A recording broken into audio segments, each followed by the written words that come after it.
What is going on, Devils fans? It is once again your host, Neil Villapiano of the Devils State of Mind podcast, which covers all things New Jersey Devils. And welcome to another exciting live watch along right here on the Hockey Podcast Network YouTube channel. Today's live watch along is between the Minnesota Wild and your New Jersey Devils.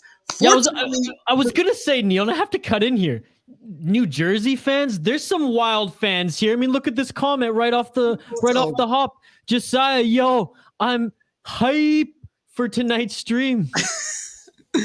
Well, as you can see, as I was rudely interrupted there, but all jokes aside, fortunately for me today, I am not alone. I've done a couple live watch-alongs on my own, especially with the Devils, but today I'm not alone. Joining me today is one of my closest friends here at the network, one of the made head honchos of the Hockey Pod Network, and one of the hosts of the Soda Pod, which covers the Minnesota Wild. It is Mr. Isha Jerome. Isha, what's going on, my dude?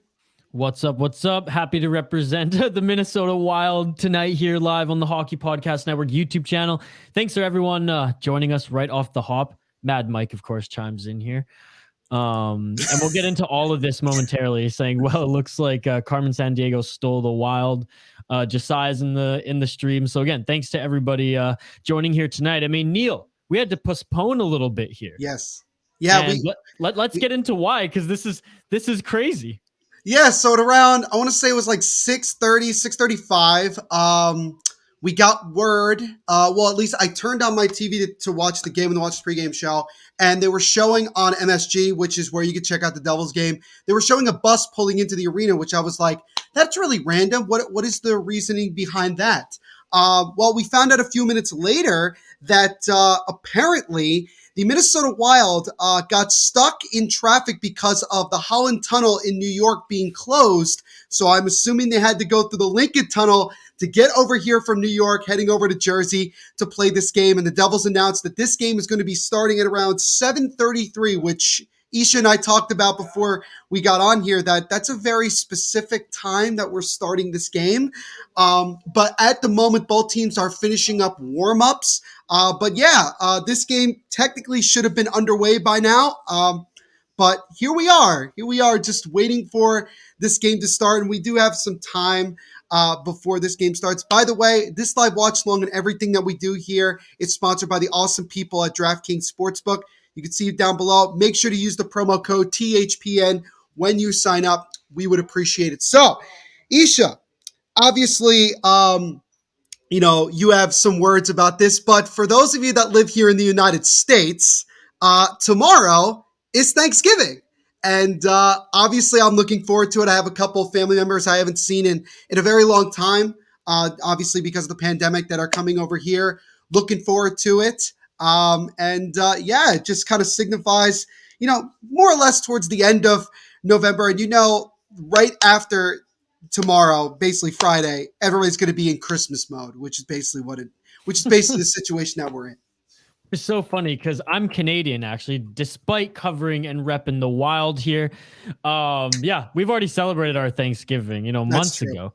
And for me, I think, and no disrespect, because Americans just do things bigger, right? Like you make a 2-day, a weekend event into an entire week. And I respect that. Don't get me wrong.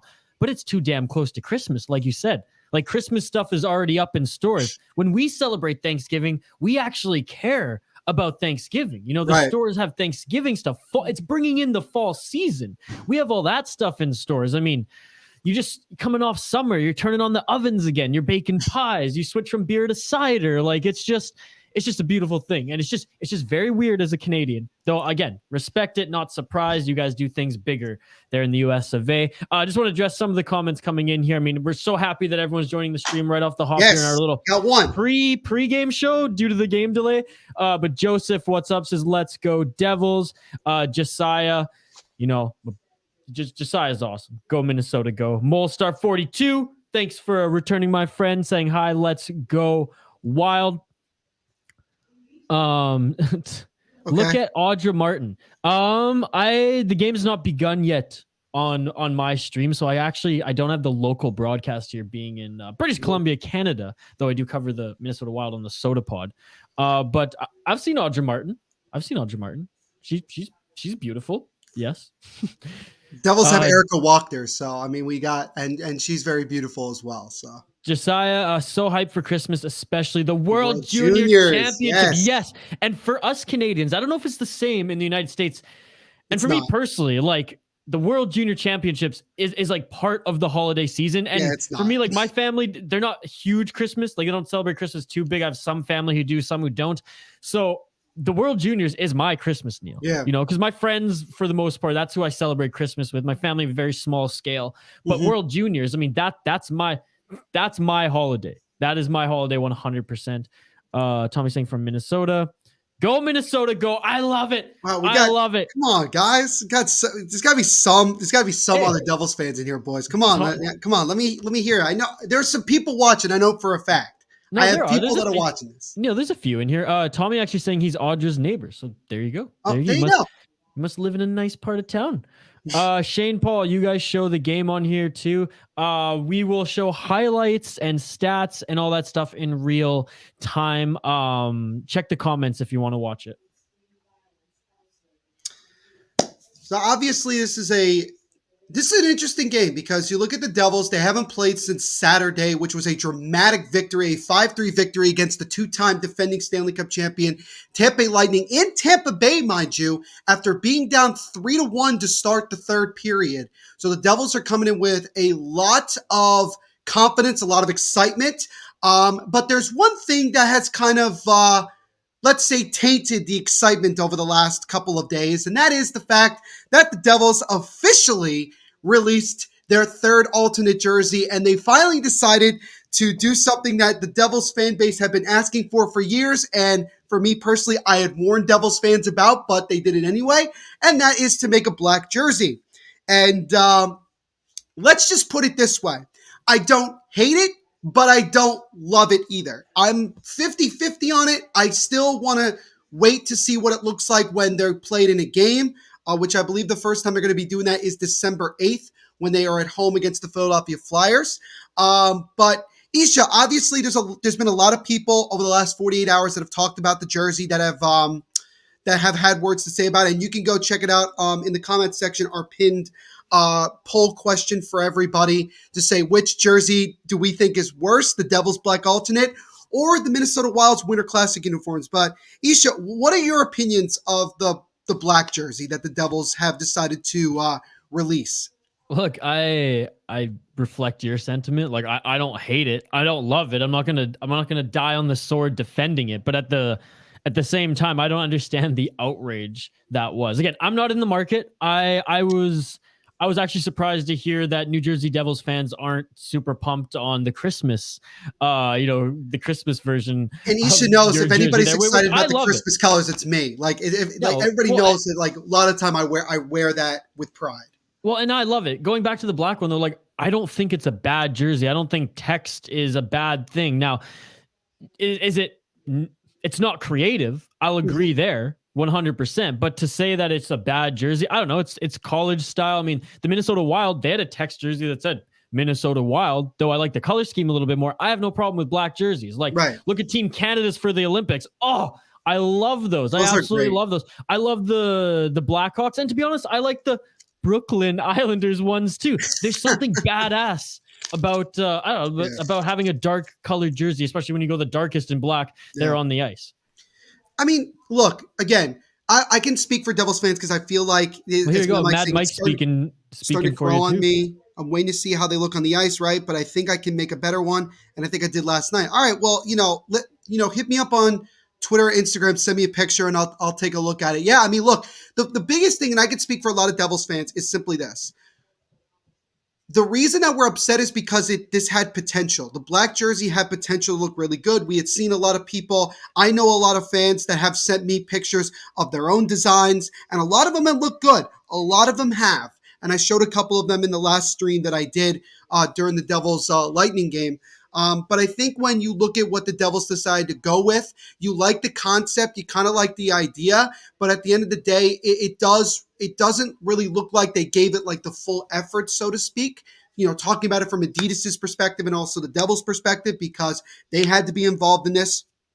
And the biggest thing, Isha, that I don't think a lot of people know is that Martin Brodeur was the one that was the head of the design of this jersey. Know.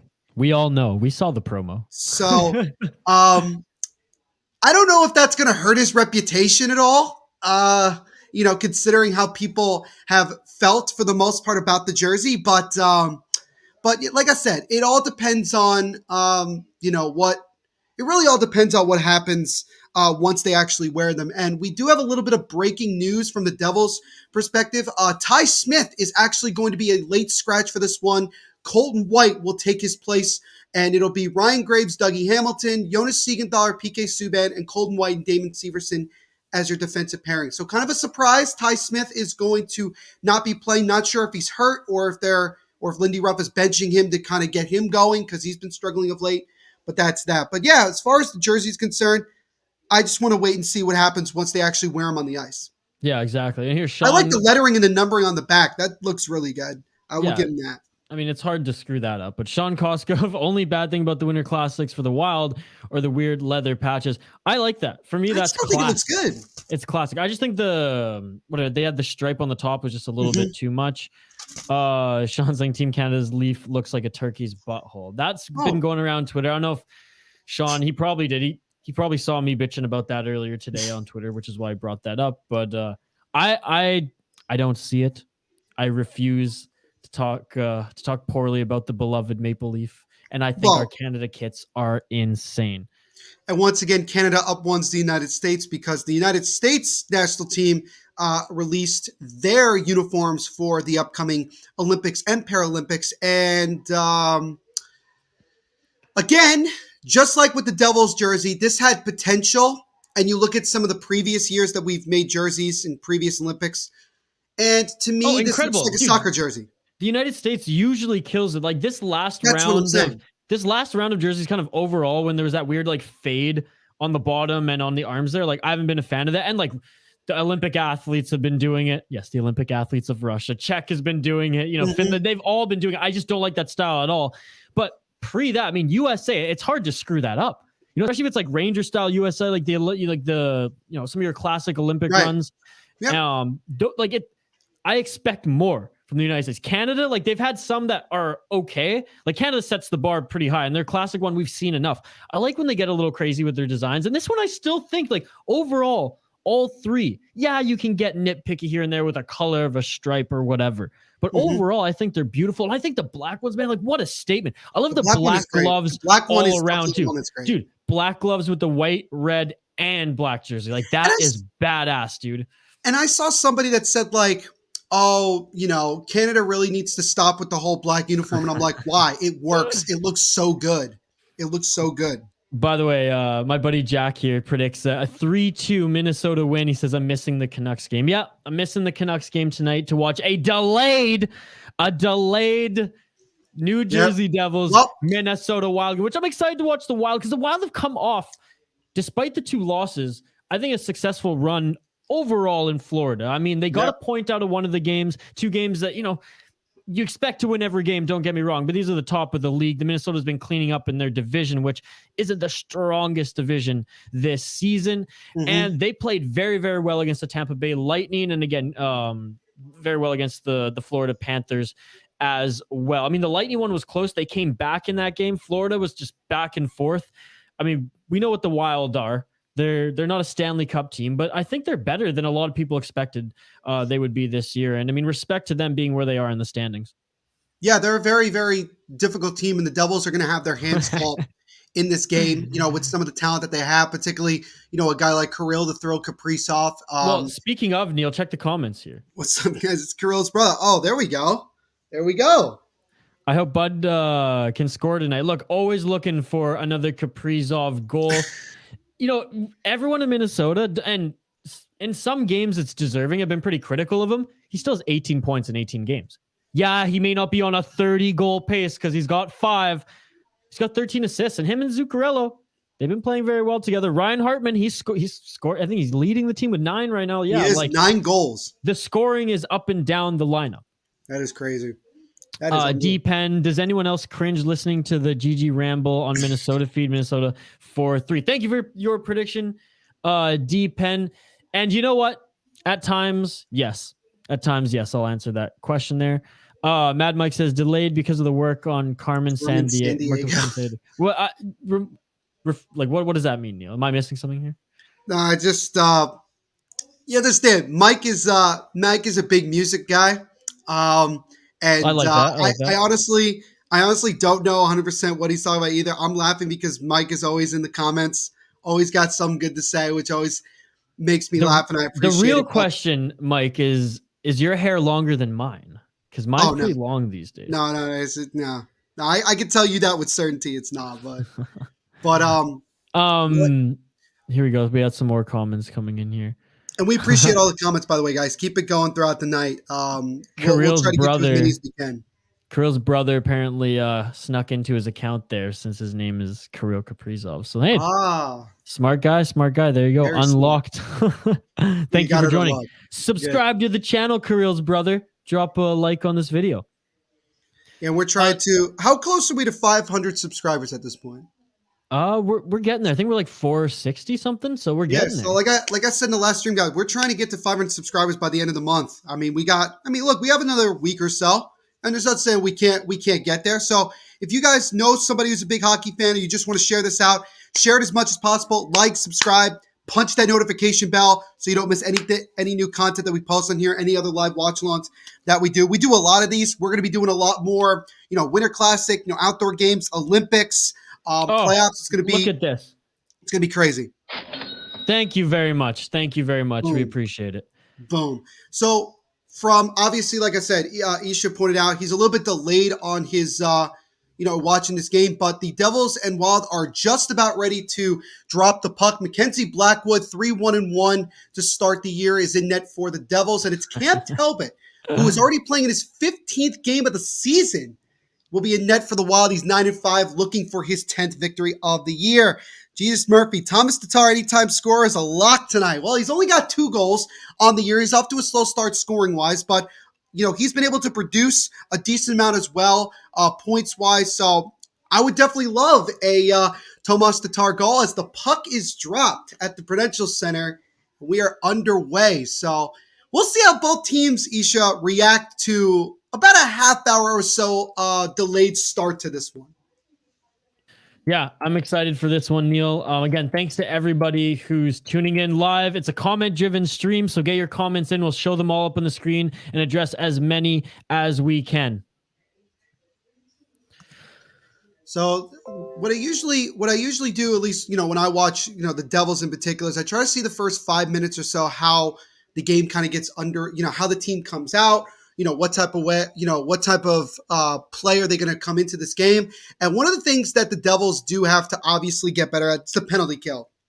27th ranked in the league with a 76.8 percentage. It's definitely something that has been very difficult for the Devils to get going. But hopefully as the season progresses, things improve, because there's too many good teams like the Minnesota Wild that are going to make you pay when you give them too many opportunities on special teams. But Isha, what is the biggest what's the biggest focal point that Minnesota needs to look at going into this game, as we're just about 45 seconds into it? I mean, they need to continue to push in every period. I mean, Minnesota likes to take their foot off the gas after the first. They usually get a lot of shots off in the first period. And then the second usually is when the other teams will regain the lead if they're trailing from behind in the first, or start peppering them there, and then the game is usually decided in the third. So the Minnesota Wild have to, I know it's cliche, but if they're going to come out hot, they got to keep that energy, that pace, or at least that grit throughout the entire game. It's a good opportunity, and a backhand try by Jimmy Vesey is stopped by Cam Talbot. Vesey all alone in the slot there. Good opportunity, but Talbot using that big body, making another solid save. As right now, both teams just kind of trading a lot of space. I think they're kind of feeling each other out. This is, and Isha and I talked about this before we jumped on. This is the first time in 729 days that the Devils and Wild have faced off against one another. The last time the Devils and Wild faced off, the Wild won the last time they played 3-2 in New Jersey. So that was the last time, which I think was like in 2018 or like early 2019. Yeah, it's been a while. I have to say, coming off of the Florida games, though, as someone who covers the Wild and a Wild fan here, I'm a little bit more confident in the outcome coming into this one. That's no disrespect for the New Jersey Devils, but compared to Florida, there, those two are the more competitive teams. But I do like what the New Jersey Devils have cooking. Like I like the prospect pool. I like the management team. I like Lindy Ruff, whether he's the long-term coach or not. There's a lot of good things to look at. And before we continue on here, we are going to take a quick commercial break as we are going to get a word from our sponsors.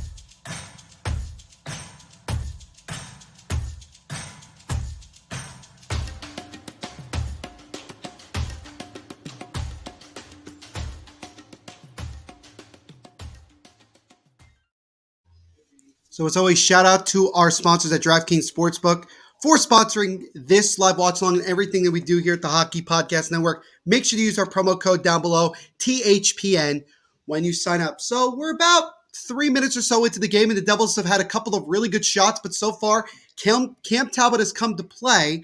And, obviously the game already started, Isha, but really quickly, what is your score prediction for this one? Ooh, and we're getting some score predictions in this one as well. I'll give mine after I read this one. Just sizing my predictions 4-2 Wild. Wild goals Kaprizov, Pitlick, Brodin, and Eriksson Ek. New Jersey goals Hischier and Wood. Love how Josiah gets right down with all of the details and all the players who are going to score those goals. So I love it. We'll get through the comments here before I give my final prediction. I want to gauge what the audience is and thinking. Also, just to let you know, Isha, Ryan Graves just took a slashing penalty on Joel Eriksson Ek because Ek was all alone off the turnover. Actually, it looks like it is going to be Ryan Graves that's going to get called. So the Devils are going to the penalty kill just 3:08 into the game. So Minnesota has an early opportunity here to strike first. I mean, their power play needs a little bit of work, but Mad Mike predicts a 4. Like I said, 27th in the league.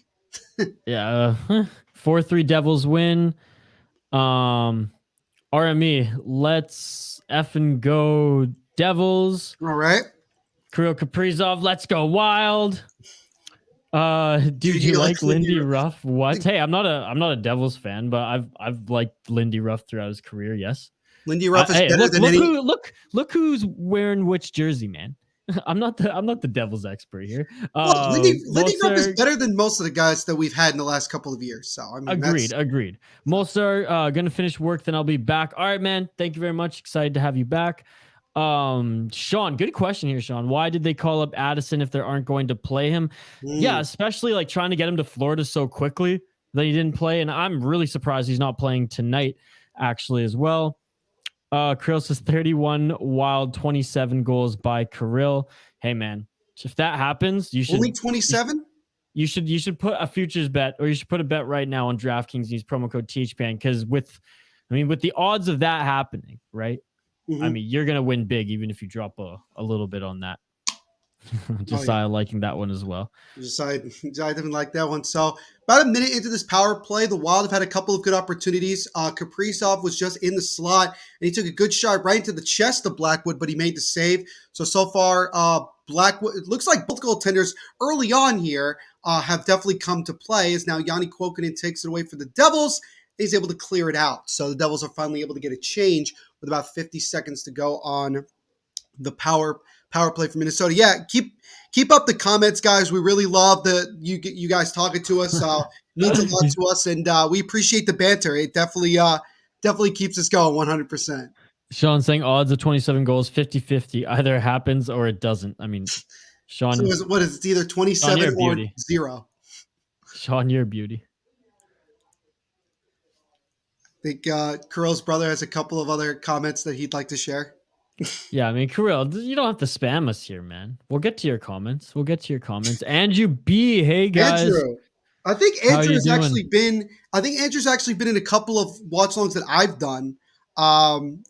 If I'm not mistaken. What's up, Andrew? I hope you're doing well. Andrew supports all of us here on the Hockey Podcast Network YouTube channel, saying let's go. Nicholas Lee saying let's go wild. Nicholas, thanks for joining. Andrew's given his prediction, Neil. 4-5 wild. So wow. High scoring game. Yeah, people are predicting goals coming from the Wild here. I like it. RME Ruff is def better than he's talking about John Hines, yeah. But no way is he better than DeBoer. Well, I mean, no, of course. Like, I'm not saying he's better than DeBoer here. Here's the thing. Yes, Pete DeBoer did take the Devils to the Cup, but after that, they did nothing. So, I mean, okay, still, that's I think only overall, difference. I mean, overall, the better coach, though. Yes, overall. But he's still like not going to win anything. So no, Nicholas Lee gets his prediction in as well. 3-2 Wild. The Devils just killed off the Wild's power play, so teams are back to even strength. Couple good chances there for Minnesota, but could not cash in. Andrew Dawson Mercer's trip, but Jesper Bratt with a shot. Dougie Hamilton, he couldn't control it. And we get a stoppage in play for a trip. And I don't know who it is. It looks like it is Minnesota that's going to the sin bin here. I have no idea who they called. Who did they call? It's Hartman. So Hartman's going to the box for Minnesota. Yeah, he tripped Mercer right into the blue, right as he was taking it over the blue line. So Devils are going to the power play now. Also not the greatest sign because the Devils power play has continued to be, to put it nicely, a work in progress.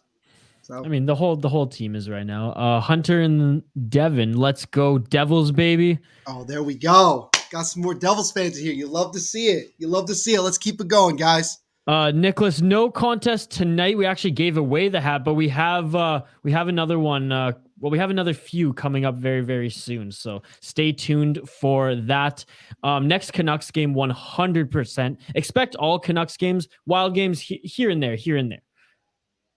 We still want all your predictions in, though. Josiah saying, what do you guys think about the Miller and Fiala trade? Oh, that was something we definitely had. We talked about it before we started that we were definitely going to Josiah, we'll get back to that in a little bit here. We promise, especially in the first intermission. The comments are coming in hot, Neil. So let's just keep going through them here. What do we have? Andrew B, I'm having an ice cream sandwich. Oh man. I'm having dark chocolate, so I'm kind of enjoying dessert with you, my friend. I'm having a dark chocolate beer, a dark chocolate ale. So there you go. How is that, by the way, Ish? Is that good? Oh, unbelievable! This one's a staple here in I was gonna say Vancouver, but it's a Vancouver beer. That sounds delicious. An ale, not even a stout. So it's it's the Granville Islands Lions and Winter Ale. Shout out to them. RME 3-1 Devils, book it. Woo! Confidence. I like it. Kirill saying, oh, I thought Hartman was better than that. Well, fuck my life. Hartman's pretty damn amazing, man. I have to say, he's the best player on their team right now, in my opinion. I know Kirill's got all the points. Don't get me wrong. Yep. Hartman, heart and soul player. Andrew, Isha, did you see my last comment? I did, and I hope you have a better week and a better day, my friend. I'm sure the ice cream sandwich is helping. Yeah, ice cream sandwich always makes you feel better. 100%. Hunter and Devin saying, good luck, you're the Wild fan. I like that. See, they're being nice to you. See, here you go. This is a good question about RME. I like this one. Why did the Devils use multiple D-men on their power play? Because they are running out of options. Here's the thing. When your power play, which, by the way, just ended because Dougie Hamilton took a penalty, so there goes that. There's done with that. Here's the thing. The Devils' power play has been so atrocious for so many years. We've tried literally everything. And also the fact that we do have some offensive weapons on the defensive side, like Dougie Hamilton, PK Subban to a lesser extent, even Ryan Graves. You do. It is tempting to do that, especially when you still have young guys as your forwards that are still trying to learn. So that'd be my answer. But really, the honest answer, RME, and thanks for the question, is simply this: we're trying. We got nothing to lose. We something's got to work at some point.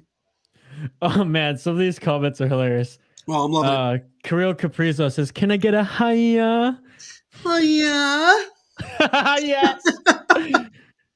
Andrew B, I'll be back later. All right, Andrew, enjoy that ice cream sandwich, and we'll see you in a little bit. Hunter and Devin, do you like the new Devils alternate jersey? And hey, I'll throw the link in the chat here as we get Neil to comment on it. And keep the comments coming. We address them all. Don't worry. But that's our poll question. Well, related to our poll question tonight. So Neil, I'll hand that over to you. Like I said before, because we talked about it in the pregame show, I don't hate it, but I don't love it either. I really just, there was potential to make it look really good, to make it one of the best ones in the league. But I felt like that Adidas and the Devils kind of half-assed it. It does look like they kind of ripped off the Chicago Blackhawks Winter Classic uniform from a couple of years ago. So I would say this. If I wanted to give it a grade, I'd give it a C. It's not the worst I've ever seen because there's a lot others that are really bad. But there was just so much potential, and that's kind of where I'm just disappointed. I'm not angry. I'm not furious. I'm just disappointed. But I want to see how they look on the ice when they play December 8th, when we play the Flyers. Will be the first time we'll see them. So we'll see what they look like once we actually get a chance to see them on the ice. I think they're going to look good on the ice, man. Most dark/black jerseys do look good. What a shot by Kaprizov that just went wide. Ooh, he's got a shot. I think I'm only, by the way, like 15 seconds behind. Yeah, so it's not too bad. It's right not now too the bad. Wild about 12 seconds to go on their second power play, as both teams cannot seem to play disciplined hockey early on in this one. Well, at least the Wild are moving the puck well in the offensive zone and keeping pressure on. Sometimes they're good at like setting up a few nice plays there, but then have to battle in the neutral zone or skate back after their opponents clear it. So I don't know if Isha, did you want to once again say how you feel about the jerseys? Or I mean, I don't hate it. I really don't. Like, I don't understand the massive pushback on social media right now. I will say this: is it creative? No. But does a jersey have to be overly creative to be good? No. Look at the Minnesota Wild's, text jersey that just said Minnesota Wild, right? The cream and green. There is nothing extraordinary about that jersey at all. There's nothing really creative about that jersey at all. It's a nice jersey. I like the college style jerseys, man. I really do. Understandable. Got a couple other quick comments here. Wild don't need luck. Kaprizov. All right, fair enough. It's Jesper Bratt with a shot that just went wide. Had a pre-Thanksgiving dinner. Love it. Love it, my friend. Happy Thanksgiving. Kirill's loving your hiya. Oh, yeah. I appreciate it. I'm only doing it once. I'm not doing it more than once. Oh, yeah. Kirill saying, peace out. Going to watch the game, and I got to take a leak in the bathroom. All right, Kirill. Well, thank you for joining. Thank you for the sub. Appreciate it, man. Really appreciate it. Neil, do you like the Canada jersey? Asked Andrew B.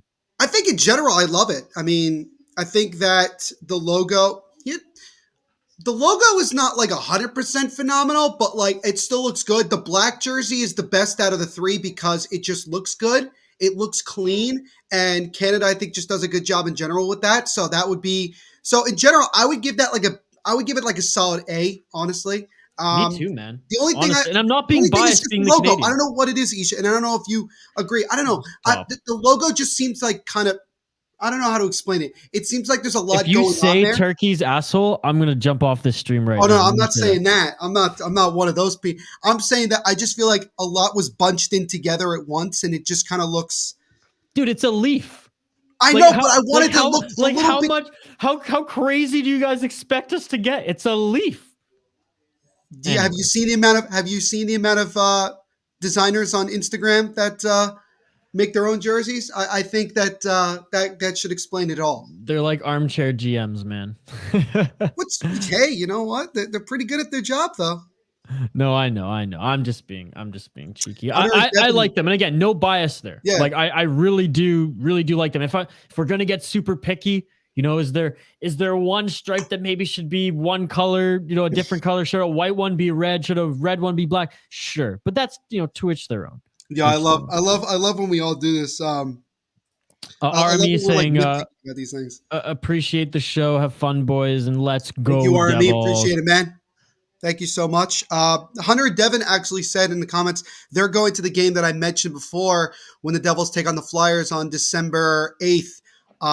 When the Devils are going to first play with their black jerseys on. So, like I said, we will see what they look like once they're on the ice. I feel like, honestly, Ishan, and I don't know if you would agree, I feel like myself and a lot of people are going to like it better once we see them actually wearing them on the ice. Oh yeah, for sure. Andrew B saying purpose, it's red, and I like white. I like the black ones too. Josiah said, air off topic, but Tyler Myers just blasted a slap shot into the Penguins winger. Rest in peace. Ooh. I mean, a slap shot from Tyler Myers, it's gonna hurt. It's gonna hurt. You think he could win hardest shot in the All-Star game? Not hardest shot, but he's got a clapper. He's got a clapper. Think like he could be like top 5? That's the thing, though. In the National Hockey League, the top 5 are mutants, right? So, like, I would say, like, Tyler Myers is like still number 1. He's like B grade, like he's got a hard shot, but he's not like ripping through the net Shea Weber style in the Olympics, right? Do you remember that? When Shea Weber, he had a slap shot goal actually that went right through the net that the rest of the players they just thought he missed. Fleury from the other side, or maybe it was Luongo. No, it was Luongo actually. Wow. Waved the ref down and said, "Check the net." It went right through, and they checked it, and it went right through the net. It was that hard of a shot. We just saw Cam Talbot here on the screen make a diving leg save as he robbed Pavel Zacha of what was sure to be a goal. Great save by Cam Talbot. Tremendous this season. How tall is Cam Talbot? He's like 6'4", right? Yeah, I mean he plays bigger in net. I'm just gonna say he looks big, like he looks taller in net, and maybe it's just like when he's on skates, he's like 6'6". Well, and he doesn't play far out of the net. He plays very much inside, and he's he's really flexible. Like he trusts his body to be able to glide, back to back real quickly. Where Kakkonen, I think, is just a little bit lankier, so just takes up more net. Talbot, though, plays very reserved, but is smart in his movements and knows where to be. Thanks for the comments, everybody. Keep them coming. Bath time for Hot Sam Batcha 1. I personally think it's very poorly designed. So many better Team Canada jerseys. They're underwhelming. Tyler from Keeping Up with the Kraken. What's up, Tyler? Why is your username so nuts, my dude? The username, that might be one of the greatest usernames I've ever seen. Bath time for Hot Sam Batcha 1. I mean, come on, Tyler. Come on. I love it.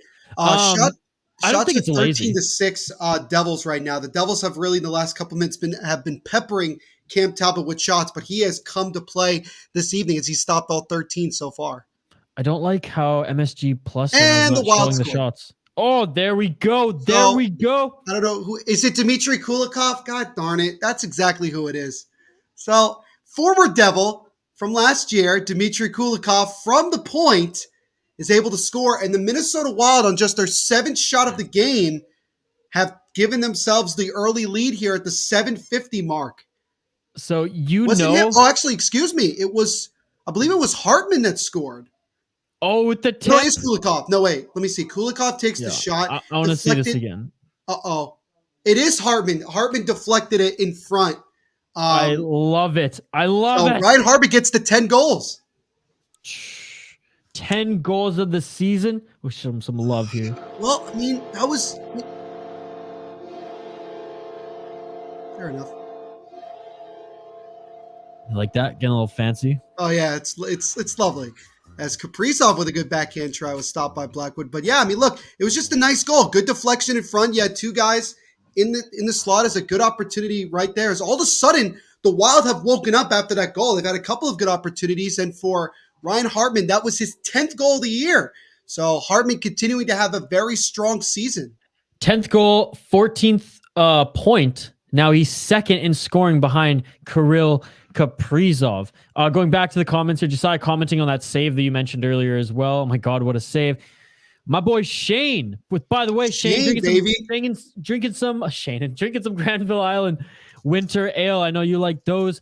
When do you think Michael DiPietro will get called back up to the NHL? Shane, this is a wild New Jersey stream. We ain't talking about Canucks players on here. Unless they're traded to the Wild and JT Miller. Josiah saying, let's fucking go. Let the goal line flash, boy. Hell yeah, you know it every time. Tyler saying Jake Batherson plus Thomas Chabot. It's a Sens thing. Had a great live coverage, Phil. Tyler, I can't wait for you to jump on here, buddy. Doing some cracking watch-alongs. Dude, he's got to get on here, man. Danelle, what's up? Yo, what's up? Danelle actually, he jumped on my last live watch long and asked me a bunch of questions. He's a good dude. Jersey what's up, guy. Man? He's a not New Jersey guy. Maybe he is too. I forget. I know you're New York area, but jerseys. He's a Jersey. He's a big Jersey buff. How do you like this one, Danelle? Do you like the winter? It's not the Winter Classic. The reverse retro. Close. Look, I love the love in our little community and chat here on the Hawks Podcast Network YouTube channel. Here, Danelle. Devils got to play a full 60-minute game against a good team of the Wild. Well, the Wild are a good team. They're not a great team this year, but they are a good team. And here's the thing. The Devils have 14 shots on goal already in this game. So it's not like the Devils are off to a bad start. The Wild just came down, one good shot, it got deflected and went in. So, I mean, that's hockey sometimes. It's a magical, unpredictable sport. You don't know what's going to happen. And the Devils just got to keep playing this way. Goals are going to come. That's hockey. Nicholas Lee just got out of the shower. What did I miss? You missed a Wild goal. A shot by Dmitry Kulikov and a nice tip by Ryan Hartman. Which, by the way, Dmitry Neil Kulikov, the former Devil of last year, got himself a point on that goal. Yeah, I have to say, there's not many players that I usually really rip on. Right, some tongue in cheek. Can't stand Dmitry Kulikov. It's just so funny. Him and Greg Patterin, I just don't like. I don't think they're good players. But hey, credit to him where credit's due. He got the shot on net, and he gets to the point there. Andrew B says, "I feel good now, but it's still in me." Well, I hope you hope we continue to help brighten the rest of your day, Andrew. Yeah, absolutely, man. We're here for you. Sean Costco, Kaprizov, 1.8 million goal. Hartman, 170,000. Yeah, I mean, Hartman's a steal, an absolute steal for the Minnesota Wild. So, what's going to be how much is he going to get in his new contract if he keeps playing like this? Well, he just signed, I believe, a 3-year deal or 2 or 3 years. So, or I think 3-year deal, if I'm not mistaken, Sean. I can look it up in a second. But Sean's my encyclopedia for Wild. He's like my Google for Wild stuff live here. But he signed not super long term, but I believe he signed for a few years with the Wild there. Josiah saying, honestly, I don't mind who wins. For me, it's all about a good game of hockey. You know what? For the most part, Josiah, that's me with every team. I'm a little crazy when it comes to the Canucks. I'm a little crazy when it comes to the Wild. But overall, I mean, I watch sports just to watch the sport. I don't go too crazy. Right. Tyler's saying, soon, boys. Why don't we get something going next week? Let's get some. Hey, talk to Josh, man. Talk to your boy Josh. He's the director. Neil, like you said, Danelle, he joins all the streams. He's a huge supporter of the Hockey Podcast Network YouTube channel. I absolutely love it. Thank you so much. Oh yeah, that's right. 3 years. 3 years there. Sean said 3 years. Honestly, Mad Mike, I trust Sean more than you. And Mike's a Devils fan, so I mean, there's that. Oh, Donnell's the GOAT. He's the GOAT. This is what I love. It's not just us interacting with the chat; it's people within the chat interacting with one another. I think that's great. And I don't know if you've picked up on this too, but Andrew B, he gives us all the updates around the entire sports world here. Andrew actually in the last live watch along that I was doing when the Devils played the Lightning, he was giving me updates on several other games, which I do appreciate a lot. Oh, here we go. Danelle, you can vote on our poll question if you want to, because it's directly related. But Neil, take this one away. I'm at work right now watching this on my phone. Please tell me that the Devils jersey is a trashy Fanatics jersey. I know about the guy in the Wild. Our reverse retro is a Fanatics jersey. Yeah. No, you can get an authentic one. I'm not making that up. Well, he's saying I think mine's a Fanatics, and yes, and the one that I'm also wearing is the Fanatics as well. Okay. I got this as a gift. Okay, so there you go. No, don't hate me. Don't hate me. And you know what? Look, Adidas, they do charge a lot for authentics. It's 200 plus. With Fanatics, you get a pretty solid deal. Yeah, I mean, to be honest, if I'm going to invest, I'm going old school Reebok, finding an older jersey in good shape, or I'm going with the Adidas again. I got this as a gift, Hey, And nothing look, wrong with that. by all means, rip on Fanatics as much as you want. I'd like that's open forum to do so. It's just I smirk at how much hate they get sports wide because the NFL aren't they? They also make NFL merch and stuff like that too, right? Fanatics makes merch for all the major sports leagues in the United States. And it's crazy though because like a few years ago they were kind of like a lot, maybe not overall, but in my opinion they were kind of a laughing stock, right? They were the ones that we always kind of ripped all that Fanatic stuff, this is that, and then they become partners with the major sports leagues. It's just crazy. Andrew B saying, "Me too. I respect your podcast." Oh, thank you so much, Andrew.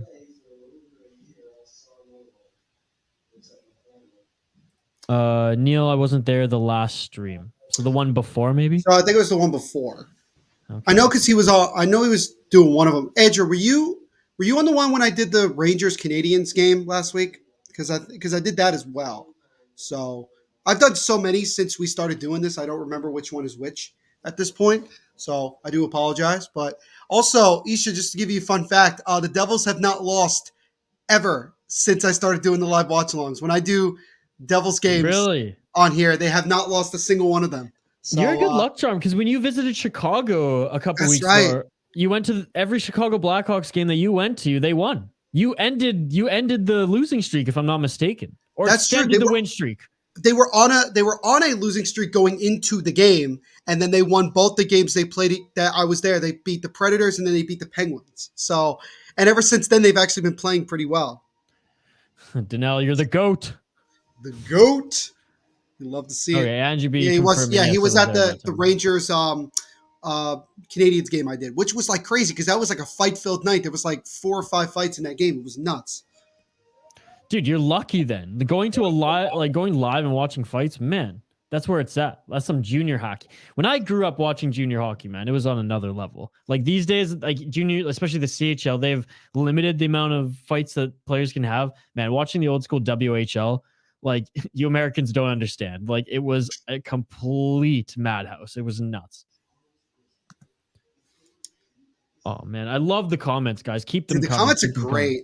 I know that the NHL is letting the Rangers-Islanders game play, but it isn't fair for the Islanders to play a game with players out and COVID and injuries. Do you guys think so? Yeah, Isha, you and I were talking about this before we jumped on that, the right now the Islanders are dealing with a COVID outbreak. And, a lot of the argument has been, why are the Islanders still being allowed to play games when they've been dealing with this and they've got a bunch of their main guys out?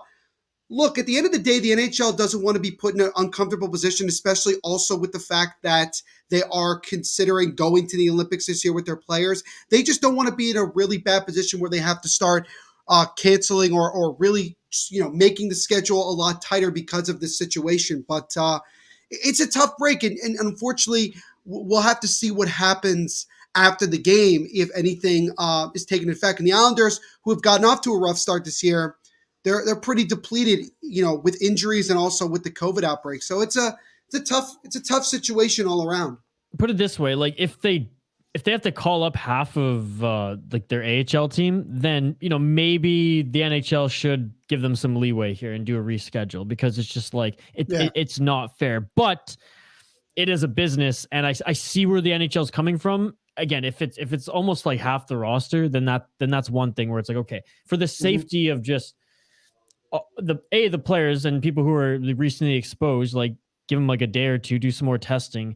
And I mean, I know it's hard with scheduling. If they can't due to like arena schedules and like concerts and events, then it is what it is. If there's wiggle room to reschedule, I'd like to see that as well. Kirill Kaprizov is back. Guess all right, what's up, my friend? Mad Mike saying player safety, do your effing job. Josiah, hey, Isha, I made a new TikTok account for Minnesota Edits. Go check it out if you want. It's called Soda Prods, named after you. Wow. Aww. Thank you so much. Personally, I don't have TikTok, but my co-host on the Soda Pod has it. He sent me his account, like login info, a little while ago. I'll remind him to send it to me tonight, and I will check that out, and I'll make sure that he follows you. That's amazing. Thank you so much. Not the biggest fan of TikTok myself, but it is what it is. Andrew B. Facts, Mad Mike. That's true. It's a shot from the side there, stopped by Cam Talbot. I think, and in Isha, I feel like you could speak on this better than I can, but I personally feel like that for the Devils, the best bet for them to find a way to get some goals past Talbot, they got to get some bodies in front of him, because a lot of the shots that I've seen so far are just point blank with not a lot of traffic in front. He's pretty good at tracking it too. So yeah, you gotta get a little dirty. Get in the dirty areas when you play against Cam Talbot. In the dirty areas. And it looks like, by the way, the Wild are going to the penalty boxes. Matt Dumba is going to the sin bin. What did I just miss? Oh, ow. Ooh, he hit Yanni Kokkonen up in the face with his stick. Yep. It's only 2 minutes, though. No blood. No blood, no harm, no foul. Well, I mean, there is a foul. They called it a penalty. If I was in the NHL, anytime I get stuck, like high sticked, I would just like rip a part of my lip off. With my I bite down so hard just to try to get some blood every time. Danelle, by the way, commenting, the NHL gave respect to the Senators for postponing their 3 games with COVID protocol. They should do the same for the Islanders. No, exactly. Like, they're going to do that for one team. They have to do it to the another. Again, without looking at it, like doing any research, it might be just like scheduling wise, they couldn't. I don't know though. I don't know. Oh, comments coming in hot though here. Yo, these comments are flying in right now. Thank you guys so much. You guys are killing it tonight. Andrew's going to hang out with his family. We will see you soon. See you soon, my friend. Emreet coming in, to the Devils and Wild stream. Jim Benning was seen holding hands with Francesco Aquilini after one period. Look, it doesn't surprise me. Those guys, I feel like they're sinking with the ship right now, or they're sinking the ship. They're sinking the ship. That's the better way to look at it. And we'll talk a little bit more about Jim Benning in a little bit. Josiah knows. He says, I'm also not a big fan of TikTok, but that's really the only platform where you can go viral for things you were doing. And it's a crazy platform. It's a crazy platform. Yeah, it's a good point. So right now, a 2-on-1 for the Wild, going the other way, short-handed. Gaudreau, a one-time pass over, and the Wild score. It's Joel Eriksson X, short-handed. And with 54 seconds to go, the Wild have scored shorthanded to make it now 2-0 Minnesota. Dude, it's going well. Damn, bro. It's going well for the boys. We had too much time off between the last game. And our power play is still garbage. Well, and what did I say about the Minnesota Wild? They're buzzing right now. They're buzzing after coming off of 2 very, very hard-fought games against 2 of the best teams in the National Hockey League. And it's good to see the depth guys score, because that's what the Wild need. Kaprizov. That was Nico Sturm, by the way, that scored, everybody. Love Nico Sturm. Fourth goal of the year for Sturm. So things are going from bad to worse in a period where it feels like the Devils have, for the most part, dictated the pace. But unfortunately, Cam Talbot has shut the door so far, and the Wild have struck twice. I don't know if you noticed, the producer came in for a quick... Oh, did he? Oh, boy. Yeah, Sean Cross goes saying Sturm, yep. Josiah's, my prediction is coming together. Curtis, thanks for joining, Curtis. Appreciate it. Subscribe to the channel. We do watch-alongs pretty much every single day of the week, covering all teams in the National Hockey League. If you like the Wild, join us for the Wild games. If you like Canucks, New Jersey, every single one, every single day of the week here on the Hockey Podcast Network YouTube channel. So subscribe if you like what you see, my man. We really appreciate it. With that being said, that's going to do it for the first period here in New Jersey, as goals by Hartman and Sturm are the difference so far after 20 minutes. So Minnesota leads it 2-0, and Isha, you got to be pretty happy so far with the way the Wild have come out in this one. But just like my prediction, they come out hot in the first period. Then they tend to let the other team, play their game a little bit in the second, and the third is usually where they decide if they want to win or not. But before we go to break here, Neil, though, let's just go through the rest of the comments. As sure, we will get through all comments in this stream. Don't worry, we will address them all. And we will take a quick break. But after that, I mean, keep the comments coming. We'll address them even if we don't get to them right in the break. But Danelle saying, damn, Devils giving up goals late in the period is never good. And they tend to do that most of the time. They do. And that causes a lot of problems throughout the rest of the game. Josiah saying, what the fuck is that bird doing there? I almost shit his pants. Hey, producer Pigeon, you almost made Josiah shit his pants. Emreet saying Devils have such a bright future. Emreet, they do. And we talked about that in the pregame show here. Yeah. I mean, here's the thing. It's more about, and he says Ryan Graves has been a beast for Devils. He's been phenomenal. It's more about, like, at this point, we want to stop talking about they have a bright future and start talking about they have a bright present. Like they have. Well, I mean, be patient, Neil. It's going to take a year or two. Okay. Isha, we've had to rebuild a rebuild. How do you think I feel right now? Neil, you think patience is something in my vocabulary? I've been patient for a long time. Neil, the Canucks are about to have the rebuild of the rebuild too. Oh, fair enough. That's fair. I can't argue that. All right, we'll keep getting through these comments before we take a quick break here. Oh, this is an interesting comment. Apple iPhone app for iPad and Okay, thank you very much.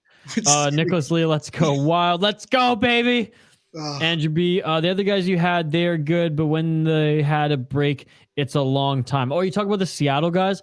Yeah. Look, they put on a really good show. They really did. I think Joey just had an extra long pee as he was taking shots of moonshine every time the Kraken scored a goal. That's true. That is true. Sean saying if producer Pigeon bends over, he'll look like the Canada Leafs logo. Wow. Wow. That is, oh my God. Just no. That is something else. No. That's really sick calling it like it is, huh?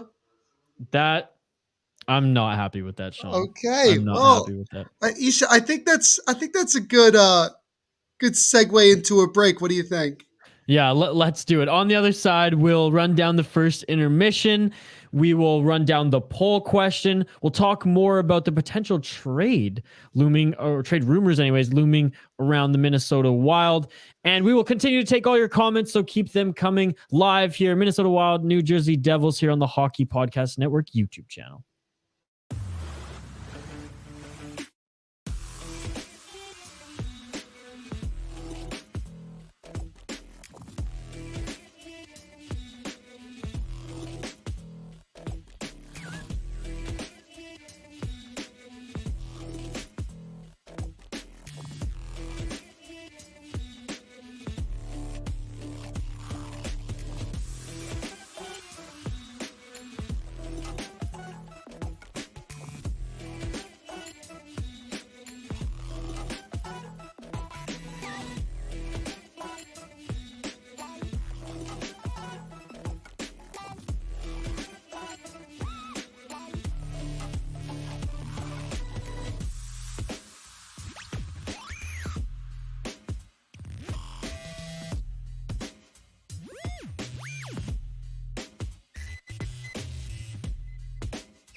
And we are back here, ladies and gentlemen. Welcome again to this live watch along here on the Hockey Podcast Network YouTube channel. My name is Neil Villapiano, the host of the Devil's State of Mind podcast, which covers all things New Jersey Devils.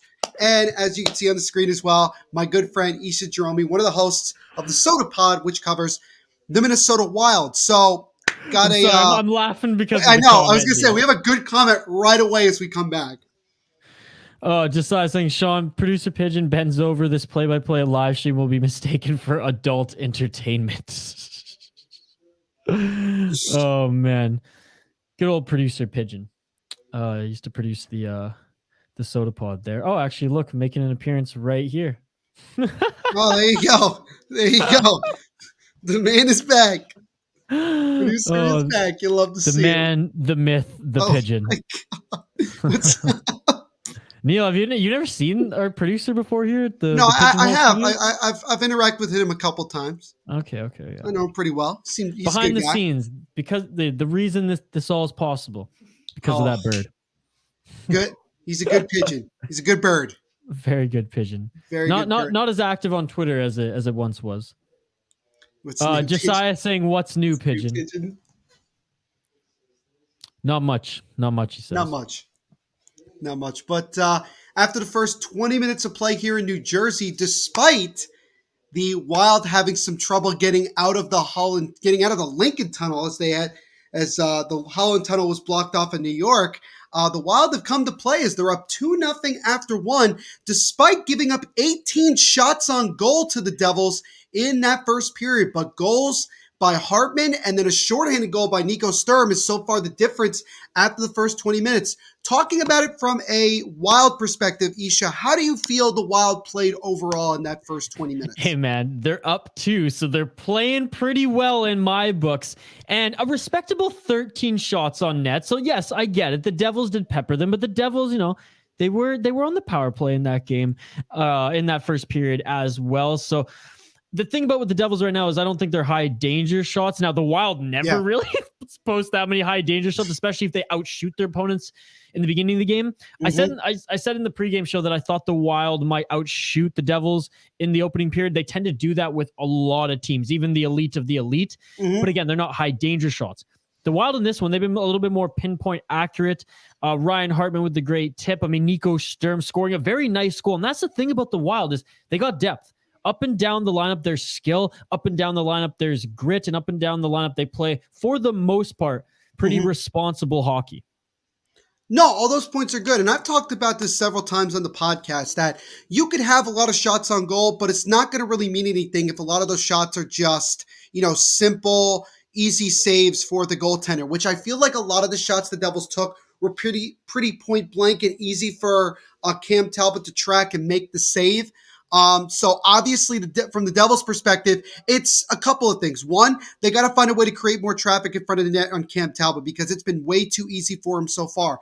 Number two, for the love of God, can we please get a shot on goal on the power play and not give up a shorthanded goal? Can we please get that orchestrated?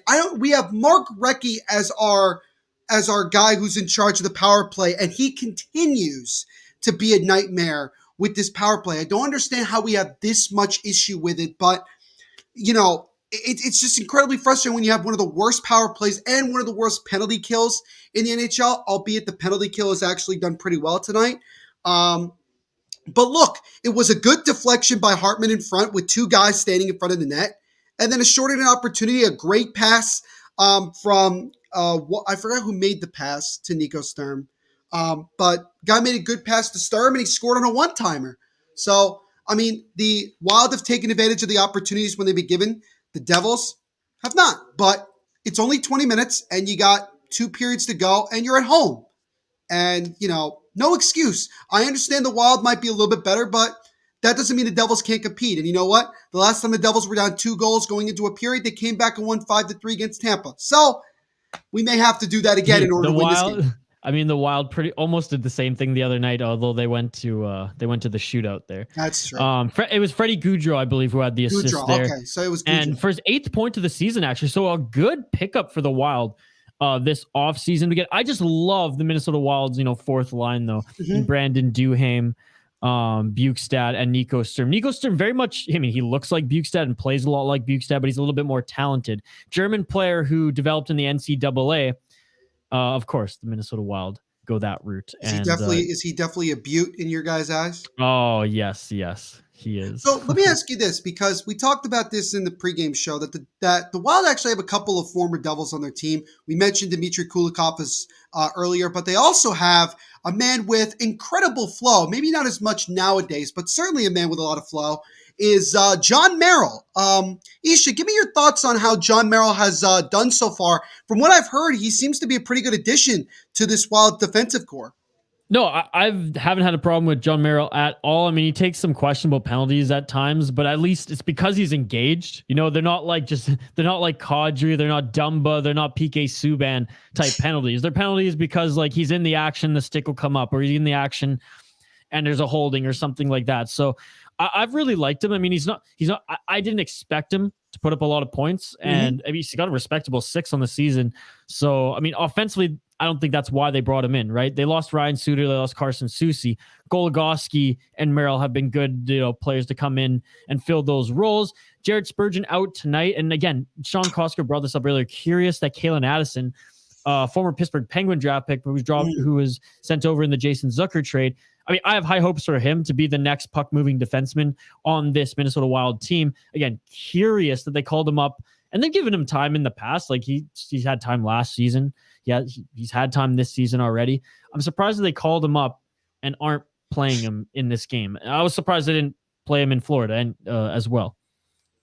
I just saw that the story about the Wild being late to this game because of traffic is blowing up on social media. Like it's a very ESPN's talked about it. I think CBS Sports just wrote something about it. It's trending on Twitter.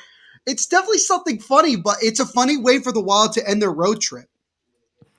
Yeah, it is. And since we are in the first intermission here, Josiah earlier in the stream, I believe it was you, Josiah, asked our opinion on the rumors around Kevin Fiala being sent to Vancouver for JT Miller. Now, I believe just Billy Guerin, his offer was Kevin Fiala as the main piece in that package. And then a draft pick or Jordan Greenway or something of that likes. So what I heard was that it was Fiala and a second round pick. Again, something of that value being offered to the Vancouver Canucks for a JT Miller. Whether they inquired about Horvat, whether they inquired about Besser, I don't know. I imagine it was probably just JT Miller, as they need a top center. That is the Minnesota Wild. So, yeah, Neil didn't give me a warning. He just got up and left, so I had to make do there. But thanks for pointing that out, Josiah. But anyways, back to the trade there. I think for the Wild, it's a smart move, but for the Vancouver Canucks, JT Miller's hands down their best skater right now. He's their best skater. I mean, Demko, I'd say both of them, Thatcher Demko and JT Miller. Which is called in 4K apparently by Josiah. Yo, I've already mentioned it. Don't worry. Okay. But I think for the Wild, it is a smart package, given that Fiala apparently has been reported to not be the best locker room guy. Now, again, Michael Russo just kind of brought that up in his last podcast. So if you're a fan of the Minnesota Wild and want more on that, go check that out. And Fiala is an RFA next year, and he only signed a 1-year deal this year. Now, I know JT Miller is a UFA, so maybe it's a little bit more of a risk. But on this Minnesota Wild team, I mean, JT Miller would be the man. He would be the top center. He would get every opportunity to play with the best players on this team. Yeah. Because Elias Pettersson, he's one of the best players on the Canucks team. They ain't playing well together this year, if at all. I mean, no, Brock Besser, love the guy, playing a better two-way game this year, not scoring goals. JT Miller is doing everything. So, again, from a Wild perspective, I'd say it's a great offer. They're heavy on the wings right now anyways, as far as talent. They need center depth. For the Canucks, through Canucks lens, I don't know about that. Sorry, Neil is into the chat. Yes, I'm back. Sorry. My friend, one of my close friends, she actually she works at an orchard, and she actually just came and gave me a pie for Thanksgiving. So oh my God. Yes. Beautiful. Yes. So it was very, very kind of her. As the second period, I believe, is just about ready to get underway here, but I will quickly just say my thoughts on the whole rumors. not just necessarily involving the Minnesota Wild, but just in general with what's going on in Vancouver. To me, it's just a matter of time before Benning gets fired, because I think he really will, and I they're going hope to make so. some household changes, and there's going to be a pretty big shakeup when it's all said and done. I wouldn't even be surprised if the Canucks try to make moves before the deadline. Oh, I mean, The they second should period, be by the way, making is moves. just underway. They should be making moves right now. The fact that ownership saying 8, 10, 15 more games, whatever. Now, I know the game is starting. We'll go to a quick break before we dive into live coverage right now, but it is just crazy what's going on in Vancouver. So from a Wild perspective, I think we can agree that like you bring in a point per game center right now, 100%. Mm-hmm. And the fact that he's American just is icing on the cake, right? For the great state of hockey. Can't go wrong with that. You cannot go wrong with that. And we're going to take a quick commercial break before we get back to the action here and get another word from our sponsors.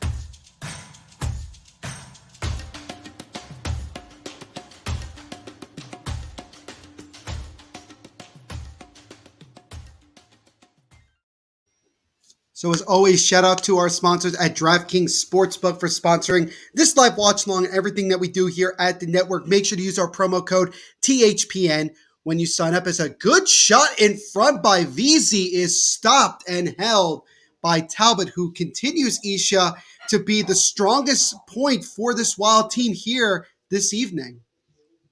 Yeah, man. And I've liked Talbot's game VZ all had season an thus open far. net and he couldn't cash in. Damn. It's one of those games. Like, I could tell, like, watching the way this game's going, that it's going to be one of those games for the Devils where if they're going to score, it's going to be like, it's going to have to kick off of something, deflected. It's not going to be like Talbot's just going to give up an easy goal. Like, it's going to be it's going to be a grind from start to finish. Yeah. How about VC, though? Bounced around the league quite a bit, and he was a Hobie Baker winner in the college ranks, decided to sit out and not sign with the Nashville Predators, tested free agency, signed with the Rangers, didn't work out there, and then bounced around. He was in Vancouver even for a small in amount the of last time season, last I year. believe. Yeah. He actually, fun fact for anybody who doesn't know, when he was a free agent looking to sign with a team, he actually was down to the Rangers and the Devils, and he ended up spurring the Devils and signing with the Rangers. And then you look at it about 5 years later, he's finally a Devil. Couple years too late, but honestly, the role that he plays on this team, penalty kill, getting some timely goals like he did in the last game against Tampa, I really like VZ as the player that he is now. He's really been helpful with this team. And look, he was on a professional tryout when the season began, and he earned a contract, and he's proven it every single game why he deserves to be in the National Hockey League. No, 100%, Neil. So about exactly 2 minutes into the second period here, and Josiah showed it's weird because JT Miller didn't participate in practice this morning. Yes, some people said it was a maintenance break, but I don't know. I saw that from a couple of Minnesota Wild fan pages on Instagram. They had mentioned that he wasn't on the ice, so they were all saying, well, this could be something, this could be nothing. Let's see I'll tell you in confidence from a guy, in the Vancouver market here in British Columbia, that 90% sure it was actually just a maintenance day. The guy has been carrying the Vancouver Canucks on his back, right? So And he's a fiery player. Like, he plays with emotion, right? Like, when he throws his body at a player, he's going through the wall, right? So the guy needs a maintenance day every now and then. And if the Canucks were playing much like the Minnesota Wild as a team, scoring and productivity up and down the lineup, players playing in their respected roles, expected to excel on defense, you play defense. Expected to excel scoring goals, you do that. No one's doing that for the Vancouver Canucks right now. It's all just JT Miller. So basically what you're saying is that if the Vancouver Canucks look like a competent hockey team, they'd be okay? Man, if any of their players are, if all their players are even playing to like 70%, then JT Miller wouldn't have to play 120, Do you feel that some of the guys on that team are getting frustrated with obviously, their roles on the team and the direction of the organization. Because I remember in the bubble a couple of years ago, they looked like a team on the rise. I was very much impressed with the way those guys were playing. And since that point, and granted, last year they had that COVID outbreak, which was horrible. But even last year, they really, really struggled. And this year is kind of the same thing. And it just begs the question of, are they just lacking something? Like, what is going on necessarily that's all of a sudden forcing people to say, oh, well, they're just going to clean house? And it's like, you just signed a bunch of guys to new contracts, Hughes, Pedersen, what is going on right now? I think just the general manager is okay with just this team being mediocre. In his mind, I think that he truly believes it's competitive and that it's working. And I think that at the ownership level, the Vancouver Canucks organization still makes money. So until it starts to lose financially, he doesn't care what the fans think. He doesn't care about the winning games overall. If people are still going to buy tickets, people are going to still buy Canucks merch X, Y, and Z. I don't think the ownership really cares. And Jim Benning is the ownership's yes man. He's been on his leash doing whatever he says for the last 8 years. So I think that's why Severson just hit the post. He beat Talbot, but he didn't beat the post. Oh, my goodness. See, again, this just proves it's going to be one of those games, and it looks like there's going to be a penalty or offsides? Offsides. I don't know. I always get confused, Isha, because the ref will put up his arm, just one arm, so many times that I think, oh, it's a penalty, and then it's like, no, it's like delayed offsides, or oh, no, it's offsides. And I'm like, well, which one is it? So... And they showed the replay of Severson's shot. It did beat Talbot, but it just didn't. An inch to the left, and it's 2-1. So that's just the way things are going right now. It's just a struggle right now for the Devils to not necessarily create opportunities, but cash in on them. That's the biggest difference. Well, again, Talbot, for the most part, has been following shots this entire game. There, he was screened, and you could see he had no idea where that was until he heard the ding off the post. Right. Whew. That was a close one, too, being low. And that's an example of what we were talking about before in the intermission about the Devils just got to get more bodies in front of Talbot. Yeah, and Curtis asking us, why do you think Vancouver would want Fiala Greenway package if at all? I don't think they would. That's the thing. Yeah. The Vancouver Canucks losing center depth for gaining another winger. I mean, their top six looks pretty good right now. They just got, again, on paper, it looks pretty good. They got Connor Garland, now they and he's playing respectfully pretty well. Like, I don't think any of this poor play is on Connor Garland. He's buzzing out there. But again, Connor Garland is not a guy that you're entrusting to carry a team at all. He's playing his role fine. Again, 70 to 80% Connor Garland. That's okay. But for the most part. Did you see that Connor Garland stance? What was that in the last game? Yeah.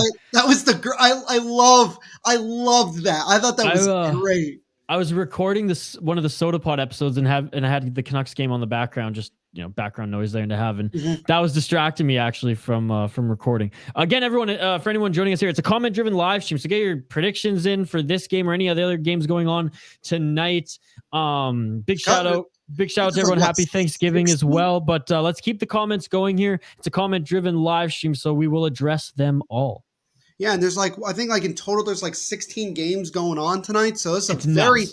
Yeah, and again, obviously for people who are in the United States, it's Thanksgiving Eve, so to speak. And I will just say this for everybody watching. I hope everybody here in the United States has a happy and healthy Thanksgiving, has a chance to see their family, maybe even get a chance to spend it with some friends as well, if that's the situation that you're in. But from all of us, the Hockey Pod Network, and for myself and everybody, just a very happy Thanksgiving. So shot just goes wide in the net. Good opportunity there for the Devils. Fast wants me to read his comment. I'll read it. I'm not scared. Cox. There's actually a good player on the island called Carson Cox. He's a good guy. Vancouver Island. I'd like you to actually see that comment, try to keep a straight face, which you can't. As Andreas Johnson, a great saucer pass to him, and Talbot looked behind him, but it didn't go in. As the Devils, honestly, Isha, right now, good push here in the last few minutes. Yeah, and now an opportunity for Minnesota coming the other way. The Devils have actually come out in this period with basically a mission to try to get that next goal, but so far it's either been the post or Talbot just making another save. It's a backhand try. Who is 89 on the Wild? 89. 89. That's Goudreau who got the assist earlier. That's Goudreau. Okay, I was trying to figure out. Solid number too, 89. That's a cool hockey number. I like it. I like when forwards wear those numbers, man. Yes, I agree. 100%. Kirill's 97 too. Like, that's badass. Oh, duh. When you wear a number like that, you know that like he very much thinks highly of himself, which is fine because he's that good. Yeah. Here's the thing. We Goudreau, knew not so much. That's a good point. I mean, look, we knew Kirill was going to be like we'd heard a lot of like what he was doing in the KHL, but obviously we always look at it and say like, all right, well, how does he translate to the NHL, right? The second he comes in, he's like, no, this is my league. I'm taking it over. Like that was basically his attitude from start to finish last year.